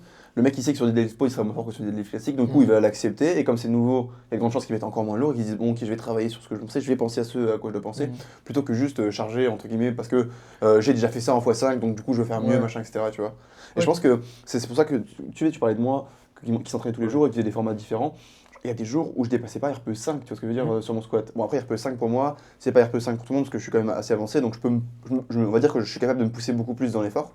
Mais je partais pas du principe que parce que je faisais pas un PR ou parce que j'étais RPE 5, c'était pas une séance productive. Au contraire, c'était ces séances-là qui faisaient que Ouais. derrière je pouvais performer, tu vois. Et je pense qu'il y a beaucoup de gens qui sont un peu matrixés par ça, faut toujours que ça soit dur, lourd, machin, etc. Et parfois, pour accumuler du volume, pour faire des choses que tu peux pas faire, pour passer certains caps, bah, il faut accepter de faire des trucs chiants mais simples, tu vois. Puis aussi le fait quand c'est un débutant, il y a surtout beaucoup d'appréhension dès qu'on va sur des charges qui sont un peu lourdes, nouvelles, et le fait de faire beaucoup de singles, bah, ça réduit un peu cette appréhension, Mhm. parce que j'ai des athlètes que je coach débutants, et à chaque fois qu'on va pour mettre des nouvelles barres, elles font « Oh non, et tout, ça me fait peur, je vais rater, et tout ». Bah, Il y a qu'une seule manière de enfin, faire. Ouais, non, moi, tu vois, j'ai pas trop ça. genre le Je sais pas 80, par exemple, genre 90, ça passe, genre j'ai RPE 6, tu vois, mettre 95, bah, Ouais. Ouais, ouais. objectivement, il n'y a pire- aucune chance de rater. Et Et au pire si des tu cas, loupes, bah, c'est pas la fin du tu monde, tu demandes vois. des spotters Ouais, et ouais, ouais. ils prennent la barre. Mais je pense que les et- gens ont une peur de l'échec de fou. Ouais. Genre moi en fait je me dis bon moi si je loupe ça me fait chier parce que dans mon bloc c'est pas ce que je suis censé faire Mhm. mais en soi je n'ai rien à foutre tu vois, Ouais, ça change rien à ma vie quoi, c'est une barre comme une autre tu vois. ouais, je suis pareil. Mais moi, j'ai pas trop d'athlètes qui ont peur Ah, de si. ça. Moi, Je bah, trouve. hier, j'avais un appel J'en ai avec un une ou athlète deux, qui a mais- une comp la semaine prochaine. Et je dis, OK, au bench, on peut ouvrir à combien, tu vois? Elle me dit 47. Je dis, mais du coup, tu veux terminer à combien? 50. Je dis, mais c'est-à-dire? Et elle me dit, je dis, mais tu peux pas bench 52 parce que 50, tu l'as déjà fait à l'entraînement et tout. Je dis, non, impossible. Si je fais 50 une fois, je pourrais pas refaire un peu plus que 50 après, tu vois. Ouais. Je dis, non, honnêtement, là, c'est psychologique, tu vois. 50, tu peux faire un 4x4 avec. Donc, on va ouvrir à temps, on va faire temps en deuxième et il y aura une troisième barre, tu vois. C'est très psycho, des fois. J'ai que des têtes brûlées, moi. T'es fou, frère. Ça dépend un peu des profils je pense mais ça Ouais, c'est ça un dépend. truc plus Ouais. de femmes aussi dans la généralité Aussi, parce ouais. que bah justement hein, ils ont un truc en plus des femmes c'est pas les organes génitaux c'est la testostérone en un peu plus grand nombre Mm. et souvent ça te fait faire des choix un peu plus débiles que enfin moins raisonnés que Why con. Woman Live longer. Live longer. Bah, c'est un peu ça. Bah, tu vois, regarde, il y a la meuf dont tu parlais, à l'opposé du spectre, il y a Sacha, tu vois. Ouais, ouais. Bon, bah, je pense qu'on a fait le tour du coup pour le quatrième, sujet. On peut passer du coup sur la phase 2 du podcast qui va être en gros, ce que je voulais qu'on fasse, c'est, Ok. vu qu'on coach tous des athlètes ici, je voulais qu'en gros on partage un petit peu des Ouais, problématiques qu'on a problématiques, eues dans les dernières semaines entre ces podcasts avec nos athlètes pour qu'on puisse en parler entre nous, c'est-à-dire s'améliorer entre coachs, en tout cas pouvoir échanger un petit peu ce qu'on en pense et aussi en même temps faire part un peu de la réalité des choses parce que là on parle vraiment de sujets très théoriques et là on passe un peu plus dans l'aspect pratique de bah voilà, moi j'ai eu ça concrètement, qu'est-ce que j'ai fait, tu vois. Du coup, pour ma problématique, donc moi, c'est quand j'ai commencé le suivi avec Maïssa, donc c'est une fille qui ne faisait plus du tout de squat et de deadlift quand elle est venue vers moi. Elle faisait que du bench only. Elle faisait que des comptes en bench only. Elle a un bon niveau, elle a un niveau Europe-monde, tu vois. Et en fait, elle ne fait plus de squat et de deadlift parce qu'elle a de l'arthrose au genou créée à cause d'antécédents de la force. Ok. Elle faisait genre des prog 10x10 au squat et tout, et elle s'est fumé les genoux. German Volume Training. Ouais, elle s'est complètement fumé les genoux, et du coup, bah, elle a créé une espèce de presque de kinésiophobie, tu vois. Elle avait Ouais. peur de faire du squat, peur de faire du deadlift et tout. Moi, j'étais en mode, ok, c'est bien, t'es très forte en bench only, mais est-ce que t'as envie de faire du squat et du deadlift? C'était son rêve. Elle était en mode, moi, si j'arrive à re-squat. Et en fait, je trouve que c'est un suivi hyper intéressant parce que, tu vois, tu parlais des têtes brûlées. Et moi, je les aime bien, les têtes brûlées. J'ai des bougs qui ont envie de faire plus toutes les semaines, etc. Mais je suis super content, moi, je suis super content de cette problématique, de ce suivi avec Maïssa, parce qu'en fait, je suis parti de quelqu'un qui ne squattait pas à vide, même pas barre à vide, ça veut dire pas de body weight squat. Et je suis pas tout seul, elle a aussi un kiné, une réhab, etc. Mais en fait, aujourd'hui, je crois que actuellement, elle squatte peut-être 75-80 kilos, tu vois. Et on a fait vraiment 20 kilos, 30 kilos, 40 kilos. Et on parlait des PR sur PR toutes les semaines, mais c'était super intéressant parce qu'à chaque fois, c'était... Elle le voit comme un PR du coup. Ouais, c'était ça en fait. C'est toutes les semaines, elle était en mode. Ouais, je suis contente. Je peux le faire. Et en fait, ce qui était super important, c'était l'échelle de la douleur. Tu vois. Ouais. Est-ce que tu as mal? Non, j'ai pas mal. J'ai jamais ressenti ça et tout. Bah, au début, un truc intéressant, on ne faisait pas de comp squat. C'était du hack squat. Ouais, parce que c'est On moins. faisait que du hack squat. On faisait que des machines parce qu'elles s'entraînent en salle commerciale. Et en fait, c'était super intéressant. Je sais plus si on faisait de la presse, je crois. Et au bout d'un moment, elle me dit, ah, je crois que là, on peut faire du squat comp, tu vois. Moi, du coup, En plus d'elle-même, c'est trop cool. ouais, j'étais super content. Et à un moment, je lui ai dit, bah, je crois qu'on peut faire du. Non, on a mis le deadlift avant le squat. Et le deadlift, c'était hyper léger au début. C'était genre des triplés à 5-6. Et aujourd'hui, elle lâche des triplés en tempo à 120 kg, alors que quand on a commencé, elle faisait pas 70, tu vois. Et du coup, c'était à la fois une problématique, mais moi aussi, je veux le tourner dans le podcast en mode, bah, c'est pas parce que si vous êtes dans ce cas-là aujourd'hui j'ai des antécédents médicaux qui posent vraiment problème pour la pratique que je peux pas le faire. Parce que typiquement, Maïssa, elle est partie de je peux pas. On part tous de quelque part. Je peux pas monter des escaliers à aujourd'hui elle squatte 80 kg, tu vois. Alors c'est sûr que 80 kg dans sa catégorie, c'est rien, mais à côté, bah, elle continue à bench, on va faire les France de bench. Et puis petit à petit, dans un an, à tout moment, on fait un C'est ça, en podcast, fait. elle squatte 180. quoi. Ouais, elle squatte 200, je pense. Non, mais Ouais. en vrai, je pense qu'il y a beaucoup de, comme tu dis, de kinésiophobie. En gros, tu te crées un peu une condition, et surtout, les gens partent du principe qu'il y a des conditions qui sont désespérées. Tu vois, genre si j'ai ça, c'est mort. Un peu le dogme qui est autour du dos. Si j'ai mal au dos, c'est fini, je peux plus faire de force. Non, en fait, rien n'est insolvable. Tu vois ce que je veux dire, tu peux toujours trouver une solution. Et même là, tu vois, tu prends l'exemple de les cartilages, c'est des tissus qui se résorbent pas en théorie, donc une fois qu'ils sont morts, ils sont morts. Mais en fait, peut-être qu'elle a assimilé le fait d'avoir mal à j'ai des problèmes au cartilage, tu vois, mais ça se trouve, c'est pas ça. Tu vois, il y a peut-être pas un lien direct entre sa douleur et ses problèmes au cartilage. Peut-être que ça vient d'autre part, peut-être qu'elle l'accentue, peut-être que machin. Et tu peux très bien squatter en ayant des cartilages très usés, c'est faisable, ça peut peut-être faire mal, moins mal, mais c'est faisable, tu vois ce que je veux dire. Et je pense que les gens, ils sont en mode, ok, entre guillemets, il y a des cases, si je les coche, je peux plus, c'est fini, tu vois. Alors que moi, je prends l'exemple dans ma pratique, et ça fait longtemps que je m'entraîne, ça fait 10 ans d'ailleurs, en décembre, ça fait 10 ans que je m'entraîne là. Il y a des périodes où je n'arrivais plus à marcher. Ouais. Encore la semaine dernière, je me suis fait mal au dos. Et en fait, le problème, c'est quand c'est musculaire, vu que j'ai commencé quand même à avoir une grosse masse musculaire, quand j'ai mon dos qui se bloque, en fait, j'ai tout mon corps qui est bloqué, parce que vu que tous mes muscles se contractent, je suis en mode, je peux plus bouger, quoi. Et c'était au niveau du bas du dos, j'arrivais plus à bouger la jambe, enfin, j'arrivais plus à lever la jambe droite pour marcher, donc à faire un pas en avant. Donc j'étais obligé de mettre mon pied gauche en avant, ramener mon pied droit, mettre mon pied gauche en avant, etc. Et tu me vois marcher, tu te dis en mode, c'est qui ce Google on dirait un débile. Et pourtant, j'arrive à squatter. Parce qu'en fait, quand je squatte, je suis dans une position de sécuritaire, je bouge pas, je suis brace, je me connais, machin, etc. Et bien que j'arrivais pas à marcher correctement, j'arrivais à squatter 170, 200. Donc évidemment, j'étais pas mon prime au niveau du squat, mais je pouvais quand même le faire. Et je pense qu'il y a beaucoup de gens qui sont en mode, en fait, tu vois, genre c'est ça. Imagine, si quand je marche, j'ai mal au dos, squatter, c'est impossible, Ouais, tu vois. voilà, c'est ça. Alors que c'est deux choses totalement différentes. Et encore une fois, c'est parce que tu as une condition qui fait que en théorie, tu ne peux pas, teste, vois par toi-même et essaie de faire avancer les choses. Et c'est sûr que si tu te visualises que ton meilleur squat c'est 200 et que là, tu n'arrives plus à faire 50, tu te dis, bon, c'est fini, j'y arriverai plus jamais. Mais entre 50 et 200, il y a 60, comme tu dis, il y a 70, 80. Et puis une fois que tu es à 100, il y a peut-être même 105, 110, 115, 112. Enfin, je veux dire, les formes de progression, il y en a plein. Il y a la charge, il y a l'amplitude, il y a le tempo, le nombre de reps. Il y a tellement de choses que tu veux faire progresser qui te permettent de faire un peu une step intermédiaire entre là j'ai pas mal, là j'ai mal. Putain, il n'y a rien entre, c'est que je suis bloqué. Non, il y a plein de manières d'amener la progression pour pouvoir arriver là où tu veux aller. Et ça, je pense qu'il y a beaucoup de gens qui l'oublient. Carrément. Moi, justement, je voulais parler, je parlais de Louis avant avec sa compétition, c'était un peu plus ou moins mon sujet. Comment est-ce que vous gérez la semaine de taper, donc la dernière semaine imaginons que tu as une compétition le samedi, toi tu es le lundi, et il y a plein de cas de figure, mais par exemple, le plus simple, c'était son cas, ton SBD est quasiment le jour de la compétition. comment est-ce que tu gères en termes d'intensité, de volume, etc.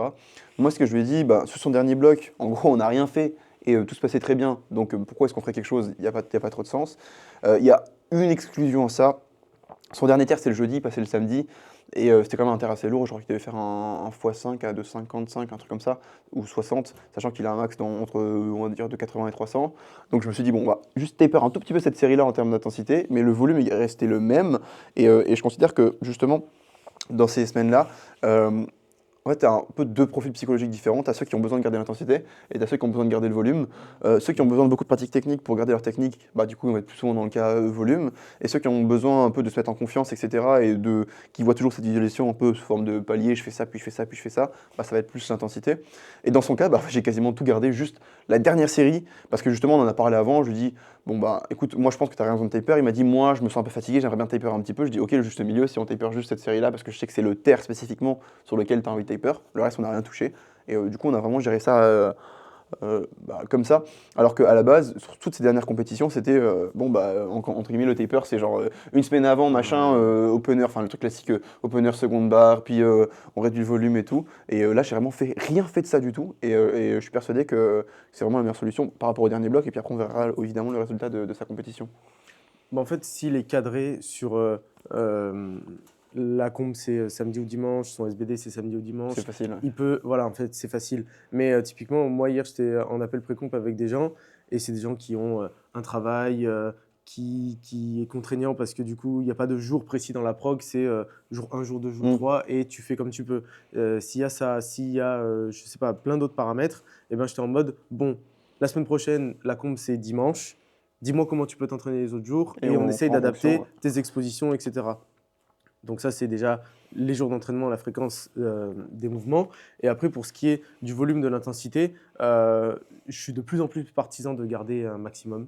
Parce que je pense qu'avant, je surestimais un petit peu le taper et j'étais en mode waouh, là, il faut vraiment qu'il fasse pas beaucoup, qu'il soit en pleine forme et tout, sauf que ça devient du désentraînement. Ouais, et souvent, quand je prends quelqu'un qui est vraiment calé sur sa semaine, comme les Louis, si on a 4 jours, que le quatrième on l'enlève parce que c'est la comp, les 3 restants, le premier souvent il va même pas bouger parce que ça va être un squat bench.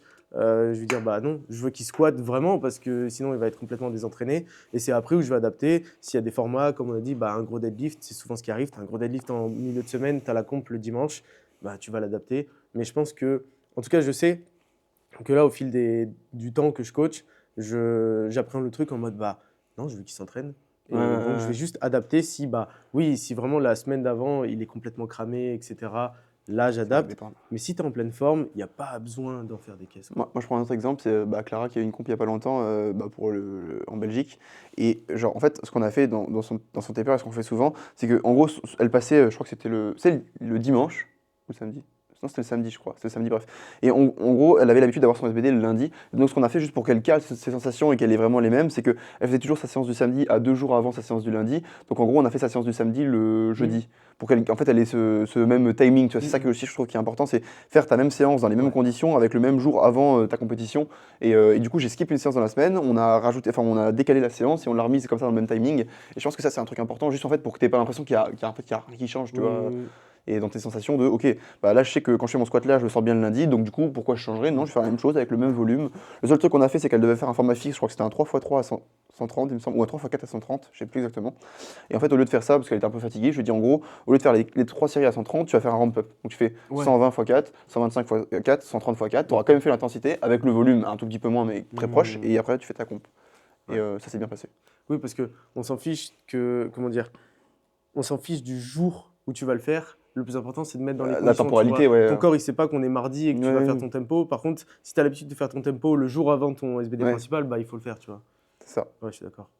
Pareil, moi, très souvent, je fais un appel avec les athlètes, généralement 7 à 10 jours avant la comp, pour justement gérer le poids s'il y a besoin et gérer aussi la dernière semaine. Et moi, j'ai tendance à poser pas mal de questions aux athlètes pour voir s'ils se sentent fatigués, ou alors pas fatigués. Dans ce cas-là, même au contraire, parfois tu as des athlètes qui se sentent pas hyper bien à l'approche d'une compétition. Du coup, pour moi, il faut qu'ils continuent de s'entraîner, qu'il faut qu'ils continuent à faire des séries pour avoir une bonne technique, etc., etc.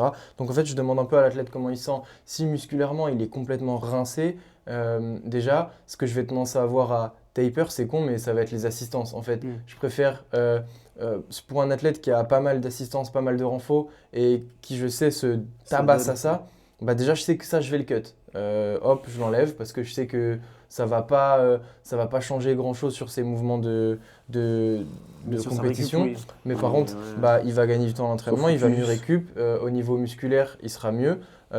Et bah, il y a typiquement une comp qui a hyper bien marché comme ça avec Benjamin il y a 2 semaines. C'est qu'en fait, quand on s'appelle avant la comp, non, quand on se parle avant la comp, c'était 7 ou 8 jours avant la comp, et bah, je lui dis, tu te sens comment? Il me dit, techniquement, je suis bien, mais je m'entraîne tout le temps avec des courbatures. Parce que c'est un gars, en fait, il se la donne tellement sur ses renfos que tout le temps, il s'entraîne avec des courbatures. Et en soi, c'est pas une Oui. mauvaise chose, mais là, j'ai dit, ok, C'est quand même un bah, marqueur de la fatigue, voilà, quoi. cette semaine, on va vraiment se calmer sur les assistances, parce que typiquement au squat il avait tellement de courbatures aux ischios qu'il avait un peu de mal à descendre et tout, tu vois, c'était vraiment du coup bah en fait au niveau du taper, ce qu'on a fait c'est que j'ai juste enlevé quasiment toutes les assists. J'ai réduit un petit peu l'intensité sur le dernier terre parce qu'en plus c'était un jour où naturellement il était très fort, et du coup je me suis dit, si jamais sur ce dernier jour il est hype et il veut pousser un peu, il y a moyen qu'il soit un peu trop fort entre guillemets par rapport à ce qu'on a besoin d'être, et du coup il est un peu Ouais. moins fort le jour de la comp, parce que c'était le cas lors du bloc en fait. Sur son jour secondaire, il avait genre un triplé en pause, il a fait genre 2,45, et sur le single du samedi, il faisait 2,40 RPE, tu vois, parce qu'il s'était bousillé le jour d'avant. Ouais. Moi, ce du que j'ai coup- tendance à faire, ça, c'est parfois je mets des charges, je mets des charges fixes sur la dernière semaine de taper juste pour être sûr que le mec soit pas en mode Ouais, YOLO c'est ça. folie, quoi. Et un truc aussi que j'essaie de prendre souvent en compte, c'est qu'en fait, je préchote le fait que pendant la dernière semaine de comp, les athlètes, naturellement, ils vont baisser les charges. Ouais. Ils vont baisser l'intensité parce que dans leur Par tête, peur, par par anticipation. peur ouais. d'être fatigués, ils vont déjà réduire l'intensité. Donc si moi en plus, je fais un taper de cowboy, et ben en fait, le gars, il va juste être désentraîné pour la comp. Et donc en fait, le truc vraiment principal que je fais, c'est que j'essaye de récolter bah, les données du bloc. Où est-ce qu'on en est? Est-ce que la progression, la dynamique du bloc, elle a été bonne? Ou alors est-ce que ça fait quelques séances que c'est similaire et que les charges les augmentent pas trop? Dans ce cas-là, ça veut peut-être dire qu'on est sur une limite où il a du mal à augmenter les charges. Dans ce cas-là, ça veut peut-être dire qu'il est fatigué. J'essaie de savoir s'il se sent suffisamment entraîné, etc., etc. Et en fonction de ça, j'ajuste. Mais pareil, par exemple, vu que dans cette section, on peut drop name, avec Alexandre Simon, ça fait genre 7 mois que son bench avant son jour principal, c'est tempo 4-2-0, c'est le même format, ça fait 7 mois que c'est le cas. Et avant les France, avant chaque comp, bah pareil, comme tu as fait, je switch les derniers bench pour que ce soit ce bench-là qui soit là avant son jour principal, et pas un autre bench en fonction pour garder la même temporalité, mais pas les mêmes jours. Et ça marche trop bien, tu vois. Et donc en fait, il n'y a pas de raison de se dire, ok, le 4-2-0, peut-être que musculairement, vu que c'est long, il va avoir des courbatures ou quoi. Non, Oui. on garde la même chose. Surtout, c'est Et c'est l'inverse. très tu vois. bien, tu vois. En fait, moi, quand je fonctionne de manière empirique, je me dis pas, ok, qu'est-ce qui va faire que ça fonctionne? Je me dis juste, ça fonctionne. Ok, Ouais. bon, bah voilà, tu Ouais. vois, je cherche pas à comprendre pourquoi, comment. Enfin, si, Mm. j'essaie de chercher à comprendre pourquoi, comment, mais si je comprends pas, bah c'est pas grave, tu vois, je m'en fous, tant que ça partir du moment où ça fonctionne, c'est ce qui fonctionne. compte, voilà. Mm. Et parfois, il n'y a pas des trucs logiques. Ça se trouve, tu vois, lui, c'est psychologique aussi. Il s'est dit, bon, maintenant, à chaque fois que je fais du 4-2-0, Ouais. je bench bien AR, donc du coup, je dois Ouais, faire du de ouf. 4-2-0, et du coup, il en faut. Mm. Et bah, tant mieux. C'est très enfin, bien. Et après, il y a aussi un truc, c'est que ça m'est arrivé aussi de faire des tapers de fou. Genre des mecs qui se sont bien bousillés pendant tout le bloc. C'est en rapport avec mon sujet en plus juste après. Et là oui, là il y a besoin de se calmer un peu parce que le gars il est cuit et il peut pas faire une séance sans anti-inflammatoire, donc c'est un peu chiant, tu vois. Donc ouais, il y a tous les trucs, tu imagines. Il y a plein de cas de figure qui arrivent, donc je pense que faire le bilan quelques jours avant la comp, c'est important. Mais du coup, de manière générale, moi j'ai tendance à pas faire grand-chose comme taper, parce que je pense que ce qui fonctionne, faut le garder et continuer comme ça.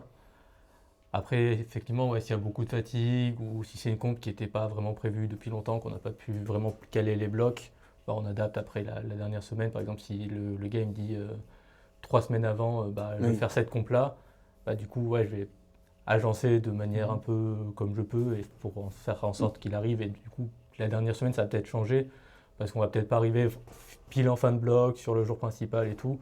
Mais de manière générale, j'essaie que ça arrive comme ça, tu vois. Et du coup, il n'y a pas besoin de faire de gros changements la dernière séance, quoi. En fait, je pense que justement, s'il y a besoin de faire des gros changements, c'est probablement soit que tu as mal prévu ta comp, soit justement que tu pouvais pas, comme tu l'as dit, ou alors qu'il y avait des contraintes, comme tu le disais toi, avec l'athlète en lui-même, genre il veut absolument sa séance principale le jour-là, ou machin, etc., qui font que tu n'as pas pu vraiment l'anticiper. On enchaîne sur mon sujet. C'est le cas de Aurélien qui a fait sa qualif France il y a 2 semaines.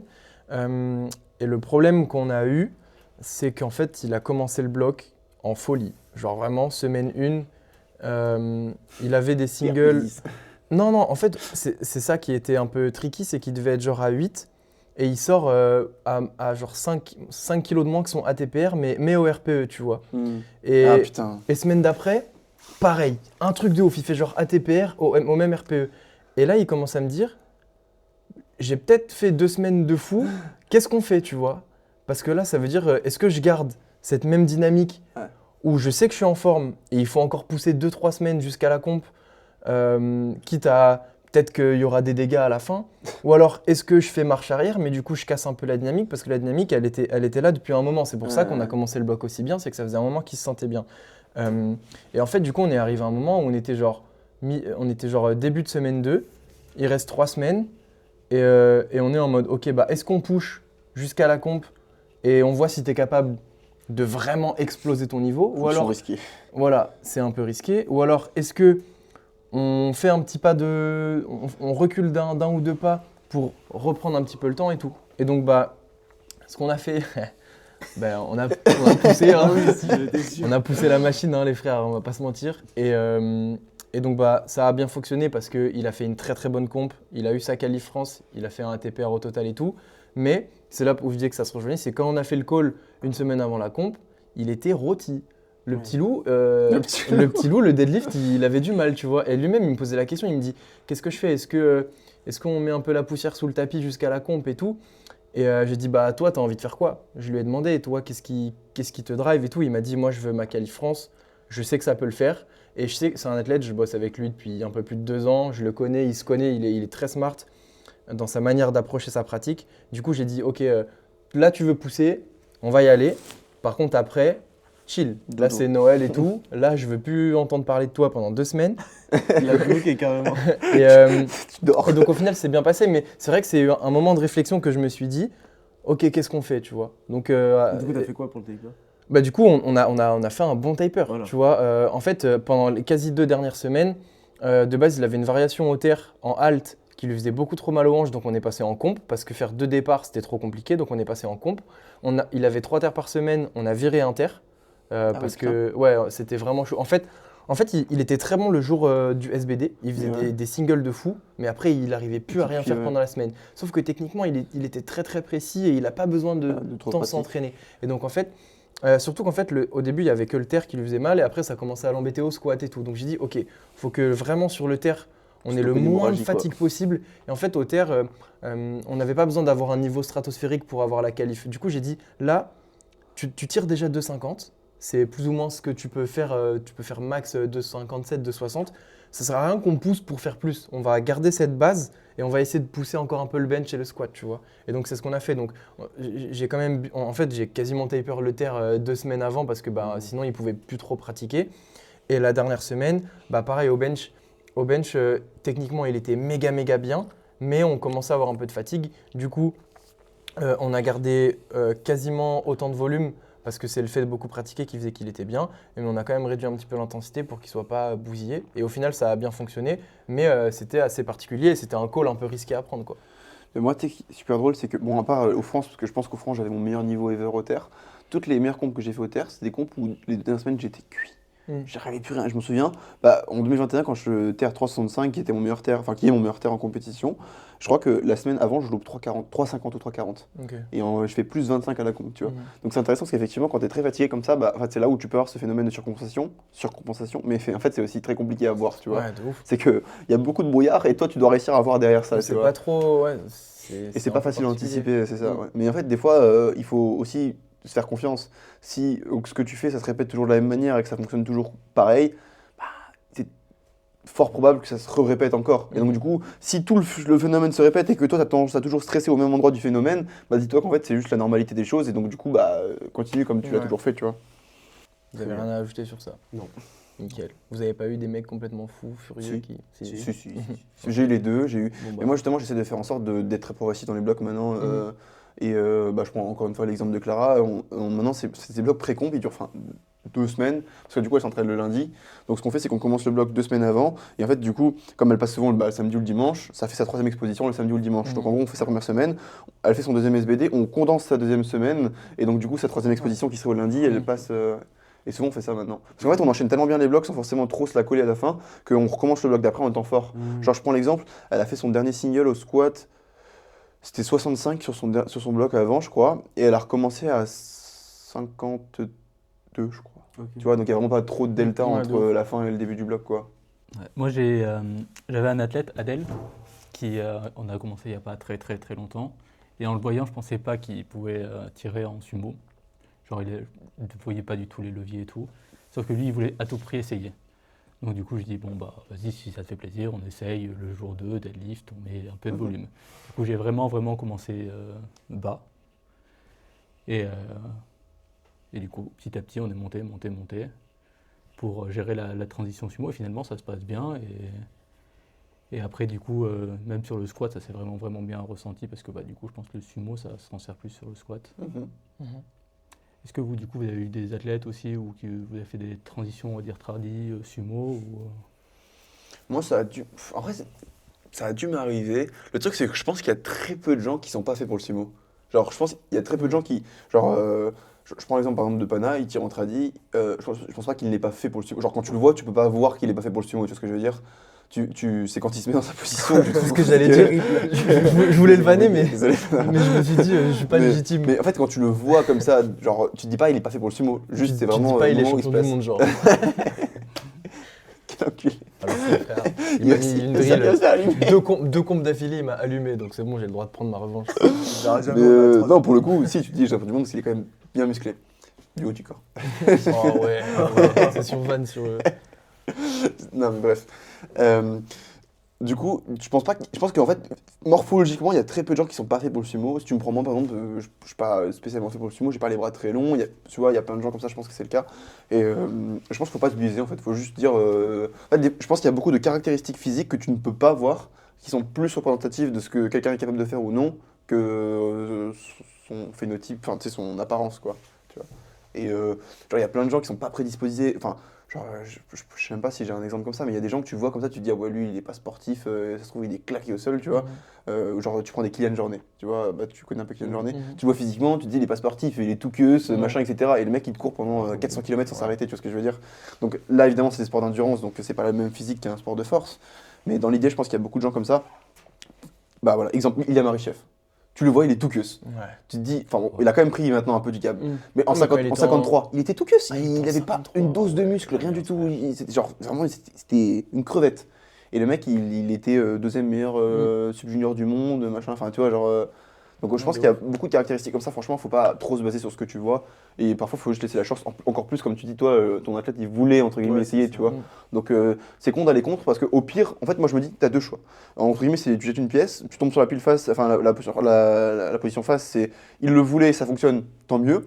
Ouais. La position pile, il le voulait, ça fonctionne pas, au moins il sait que ça fonctionne pas et du coup il se posera plus la question, tu vois ce que je veux dire? Ouais, moi, c'est ce que je me suis dit. Puis bah, du coup, on a attendu qu'il fasse la première comp parce que bah, ça se passait bien comme ça. Donc on a continué jusqu'à la comp. Et après la comp, bah, c'est là où on peut faire des petits tests parce que bah, on avait le temps, tu vois.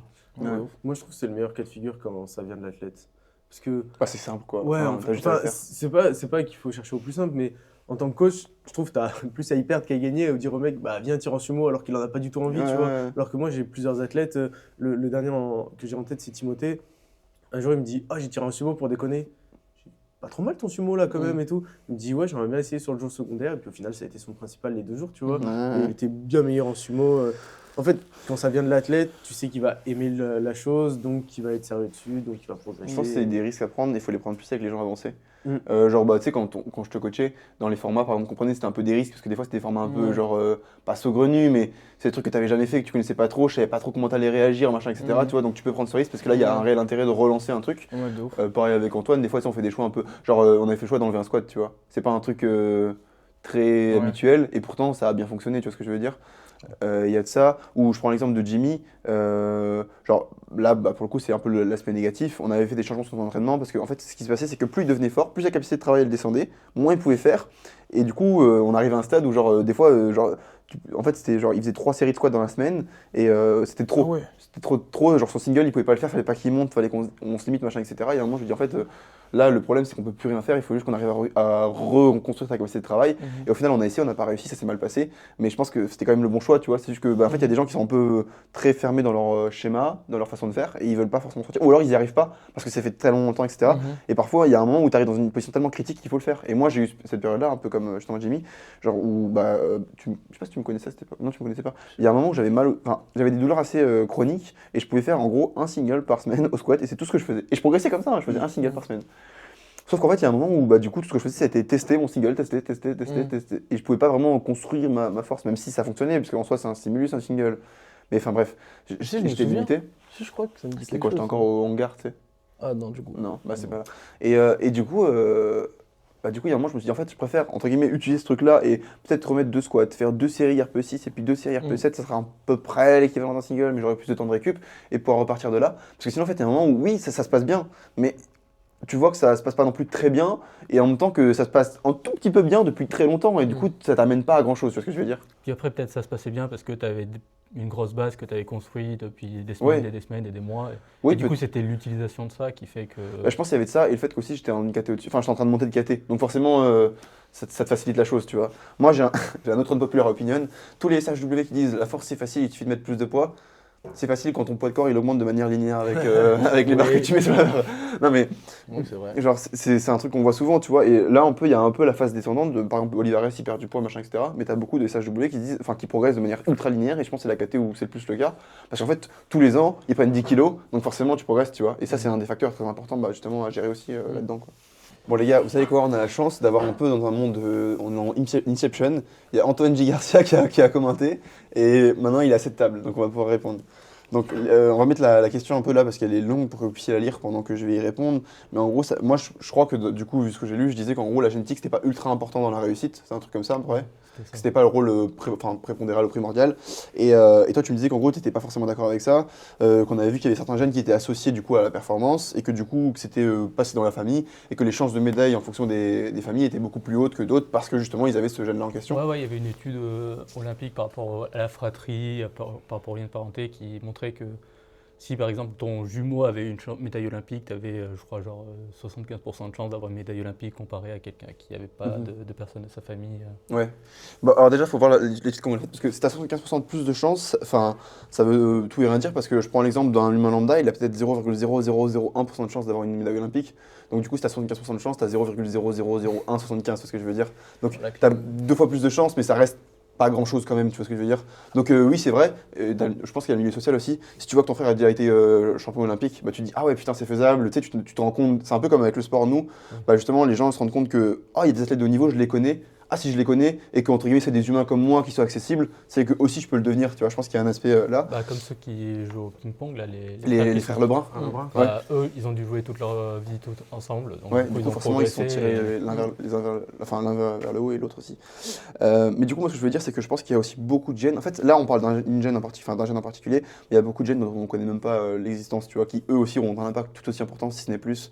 Parce qu'en fait ce qui fait que tu es bon ou que tu vas devenir bon dans un sport, c'est pas un gène en particulier, c'est l'assemblage des millions de gènes qui convergent vers t'as plus de chances d'être performant. Ça combine au fait que il y a aussi l'épigénétique qui existe, tu vois. Ton corps est capable d'exprimer certaines gènes beaucoup plus et d'autres gènes beaucoup moins en fonction de ce que tu vas faire. Moi je prends l'exemple, j'ai toujours fait du sport depuis que je suis tout petit, donc je suis certain que ça m'a aidé, ce qu'on appelle le passé sportif, ça m'a créé un corps plus capable de performer parce que j'ai toujours fait du sport. Pareil, je prends un truc tout con, mon père ça a toujours été le genre de mec un peu, tu sais, genre il y a un truc lourd à soulever, je vais essayer, tu vois ce que je veux dire, genre pour montrer que machin, tu vois. Un beau. Bah, non mais tu vois ce que je veux dire? Genre on a tous fait ça, tu vois, genre quand on était jeune, t'as un truc con et tu sais, tout le monde essaye, t'es en mode t'inquiète, je vais réussir, tu vois. Et mon père ça a toujours été ceux parmi les plus forts, enfin ceux qui avaient le plus de chances de réussir parmi sa bande de potes et toujours celui qui voulait essayer, tu vois. Les exemples des bras de fer, les gens qui font des bras de fer, tu vois, il y a des gens qui kiffent les bras de fer, bref, voilà. Les beaufs. Bref, et je pense que ça montre entre guillemets que si t'es plus enclin à faire ça, c'est que tu as une certaine génétique. Enfin, en gros, si t'es plus fort là-dedans, c'est que génétiquement, il y a quelque chose qui fait la différence. Encore une fois, mon père, c'est quelqu'un qui était très musclé de base, sans forcément faire pas beaucoup de sport, tu vois. Ça, tout le monde ne l'a pas, tu vois. Il y a des gens qui vont être beaucoup plus frêles, d'autres beaucoup plus musclés. Enfin voilà, il y a des gènes entre guillemets de base. Mais ça, c'est en gros, c'est ton patrimoine génétique. Tu nais avec ça, tu le construis pas forcément, tu nais avec ou non.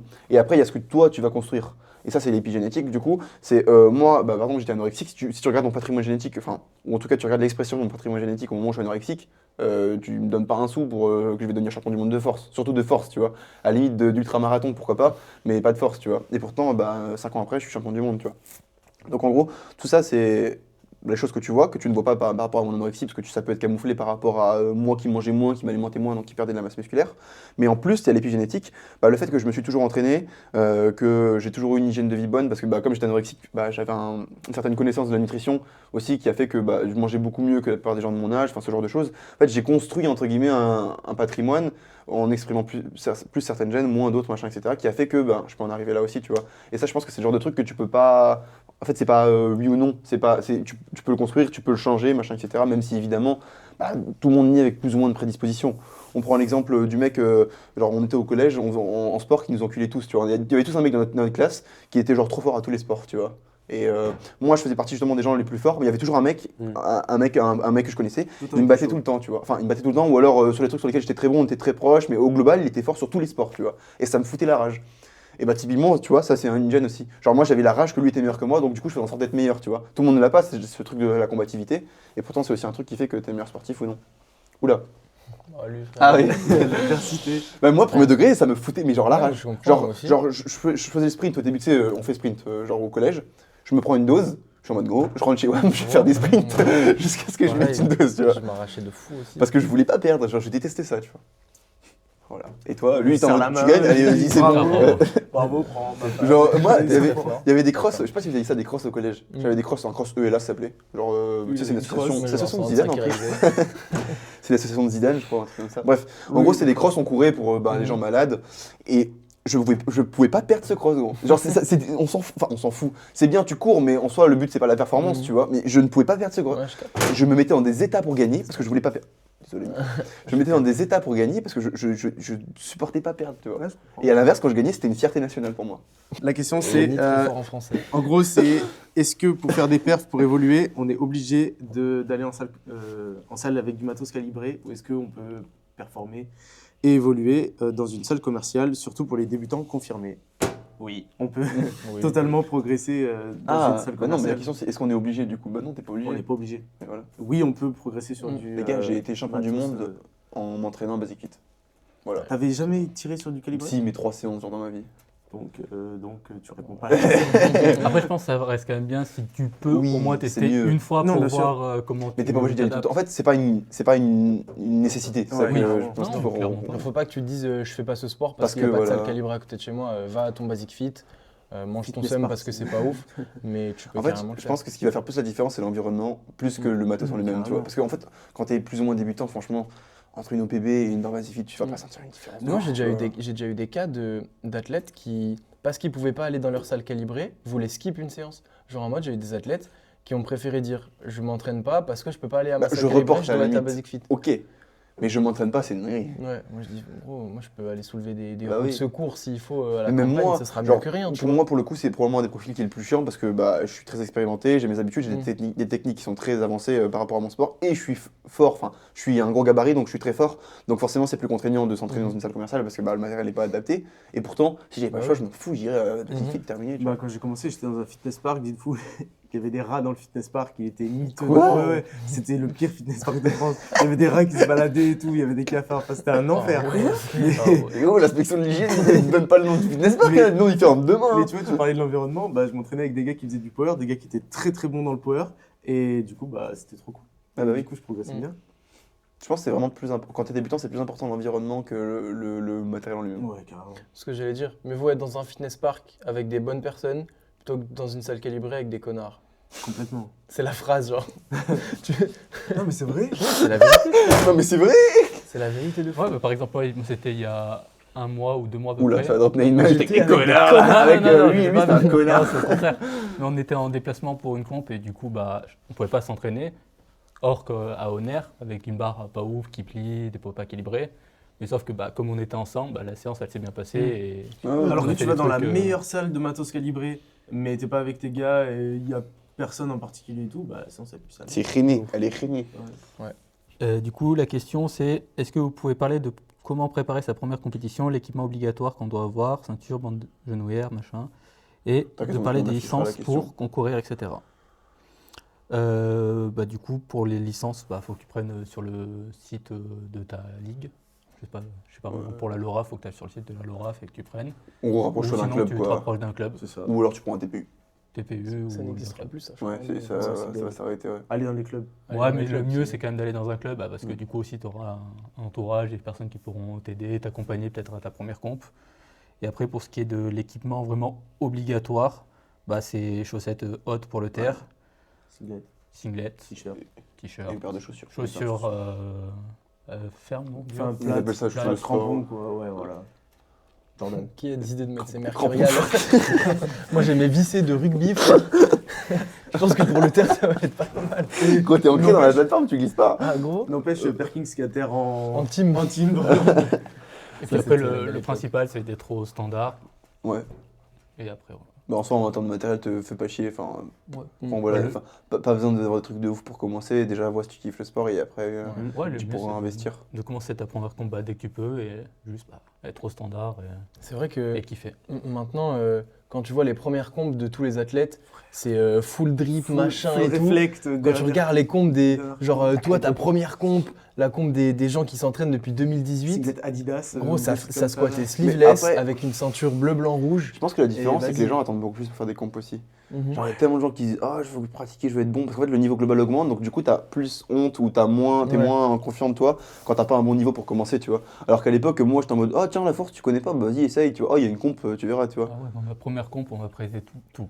Ouais. Alors, j'avais Mais presque, il y rien. avait des gens qui faisaient des compos sans même avoir fait de sport. Enfin, genre, ça faisait 3 semaines qu'ils s'entraînaient, il y avait une comp, Ouais. ils se sont dit oh, bah, allez, on va Ouais, la les faire, cours tu de vois. force, on va la faire. Alors que maintenant, ça Ouais. n'existe plus, Ouais, ça, c'est tu vois. marrant. Ok. De manière générale, pour maintenir ta position au niveau de la chaîne scapulaire, il faut rester dans tes amplitudes normales. Donc le fait d'aller chercher et rétracter les épaules vers l'arrière, ça va faire tendance à perdre ta position et dès que tu vas pousser, à partir sur l'avant, avoir des mouvements que tu veux pas avoir. Donc il faut toujours plus penser à faire une dépression scapulaire, ça sera beaucoup plus stable comme position qu'une rétraction où tu auras beaucoup de mal à maintenir ta position parce que tu vas forcer des cambrures au niveau de ta colonne notamment et aussi des positions globales qui sont pas très fortes pour ton corps. Donc pense plutôt dépression scapulaire, descendre tes épaules pour réduire tes leviers en fait, entre tes hanches et ta barre avant de penser à rétracter les épaules parce que rétracter les omoplates, pardon, c'est ça qui va te faire vraiment partir en mode dos arrondi parce que quand tu vas rétracter, tu as tendance à créer de l'extension au niveau du dos et l'extension c'est une position très faible, ce qui va faire que en gros quand tu vas descendre tu vas être en extension et quand tu vas pousser tu vas te retrouver en position miroir, donc en flexion. Du coup, tu avais plus ou moins répondu à la question sur la première. Tu dis, est-ce qu'il y a des moments où est-ce qu'on va conseiller plus la rétraction scapulaire?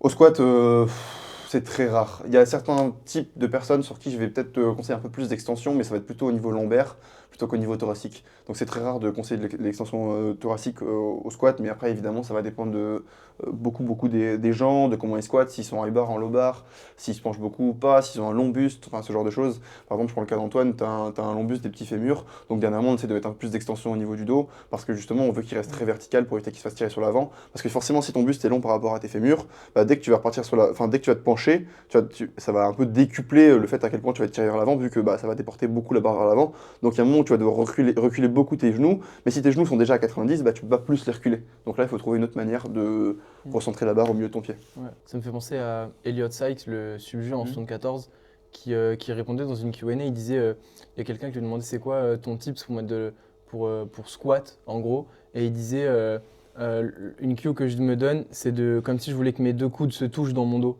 Et en fait, du coup, il contracte vraiment beaucoup son dos, il fait une sorte de rétraction, mais parce qu'il a des fémurs très courts, il a un buste un peu long, et on voit qu'il squatte. En plus, il a les mains hyper proches, et il est un peu en extension comme ça.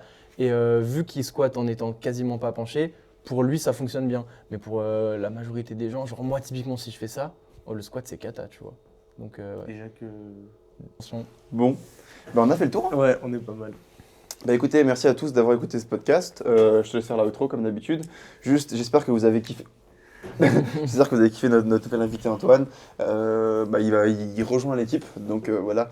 Bientôt, vous allez sûrement voir quelques nouvelles par rapport à ça. Donc, stay tuned si ça vous intéresse. Vas-y. Et abonnez-vous, likez, et du coup, lâchez vos meilleurs commentaires pour qu'on y réponde dans le prochain truc. Exactement, c'est important les commentaires parce que comme vous voyez, on répond à tout. Donc si vous avez une question spécifique, c'est ici. Ouais, un peu Il faut plus la- court. Et plus court. Un peu plus court que Marius. Marius, on C'est t'aime. facile à lire parce que Lichard l'a dit. Beaucoup de love pour Marius, mais Les moi je gars. sais pas lire les frères, donc 3 mots. 15 mots maximum pour Ouais. Charlie. C'est vers complément. allez, merci tout le monde. Ciao, bonne journée à tout le monde ou bonne soirée en fonction de moment auquel vous l'écoutez.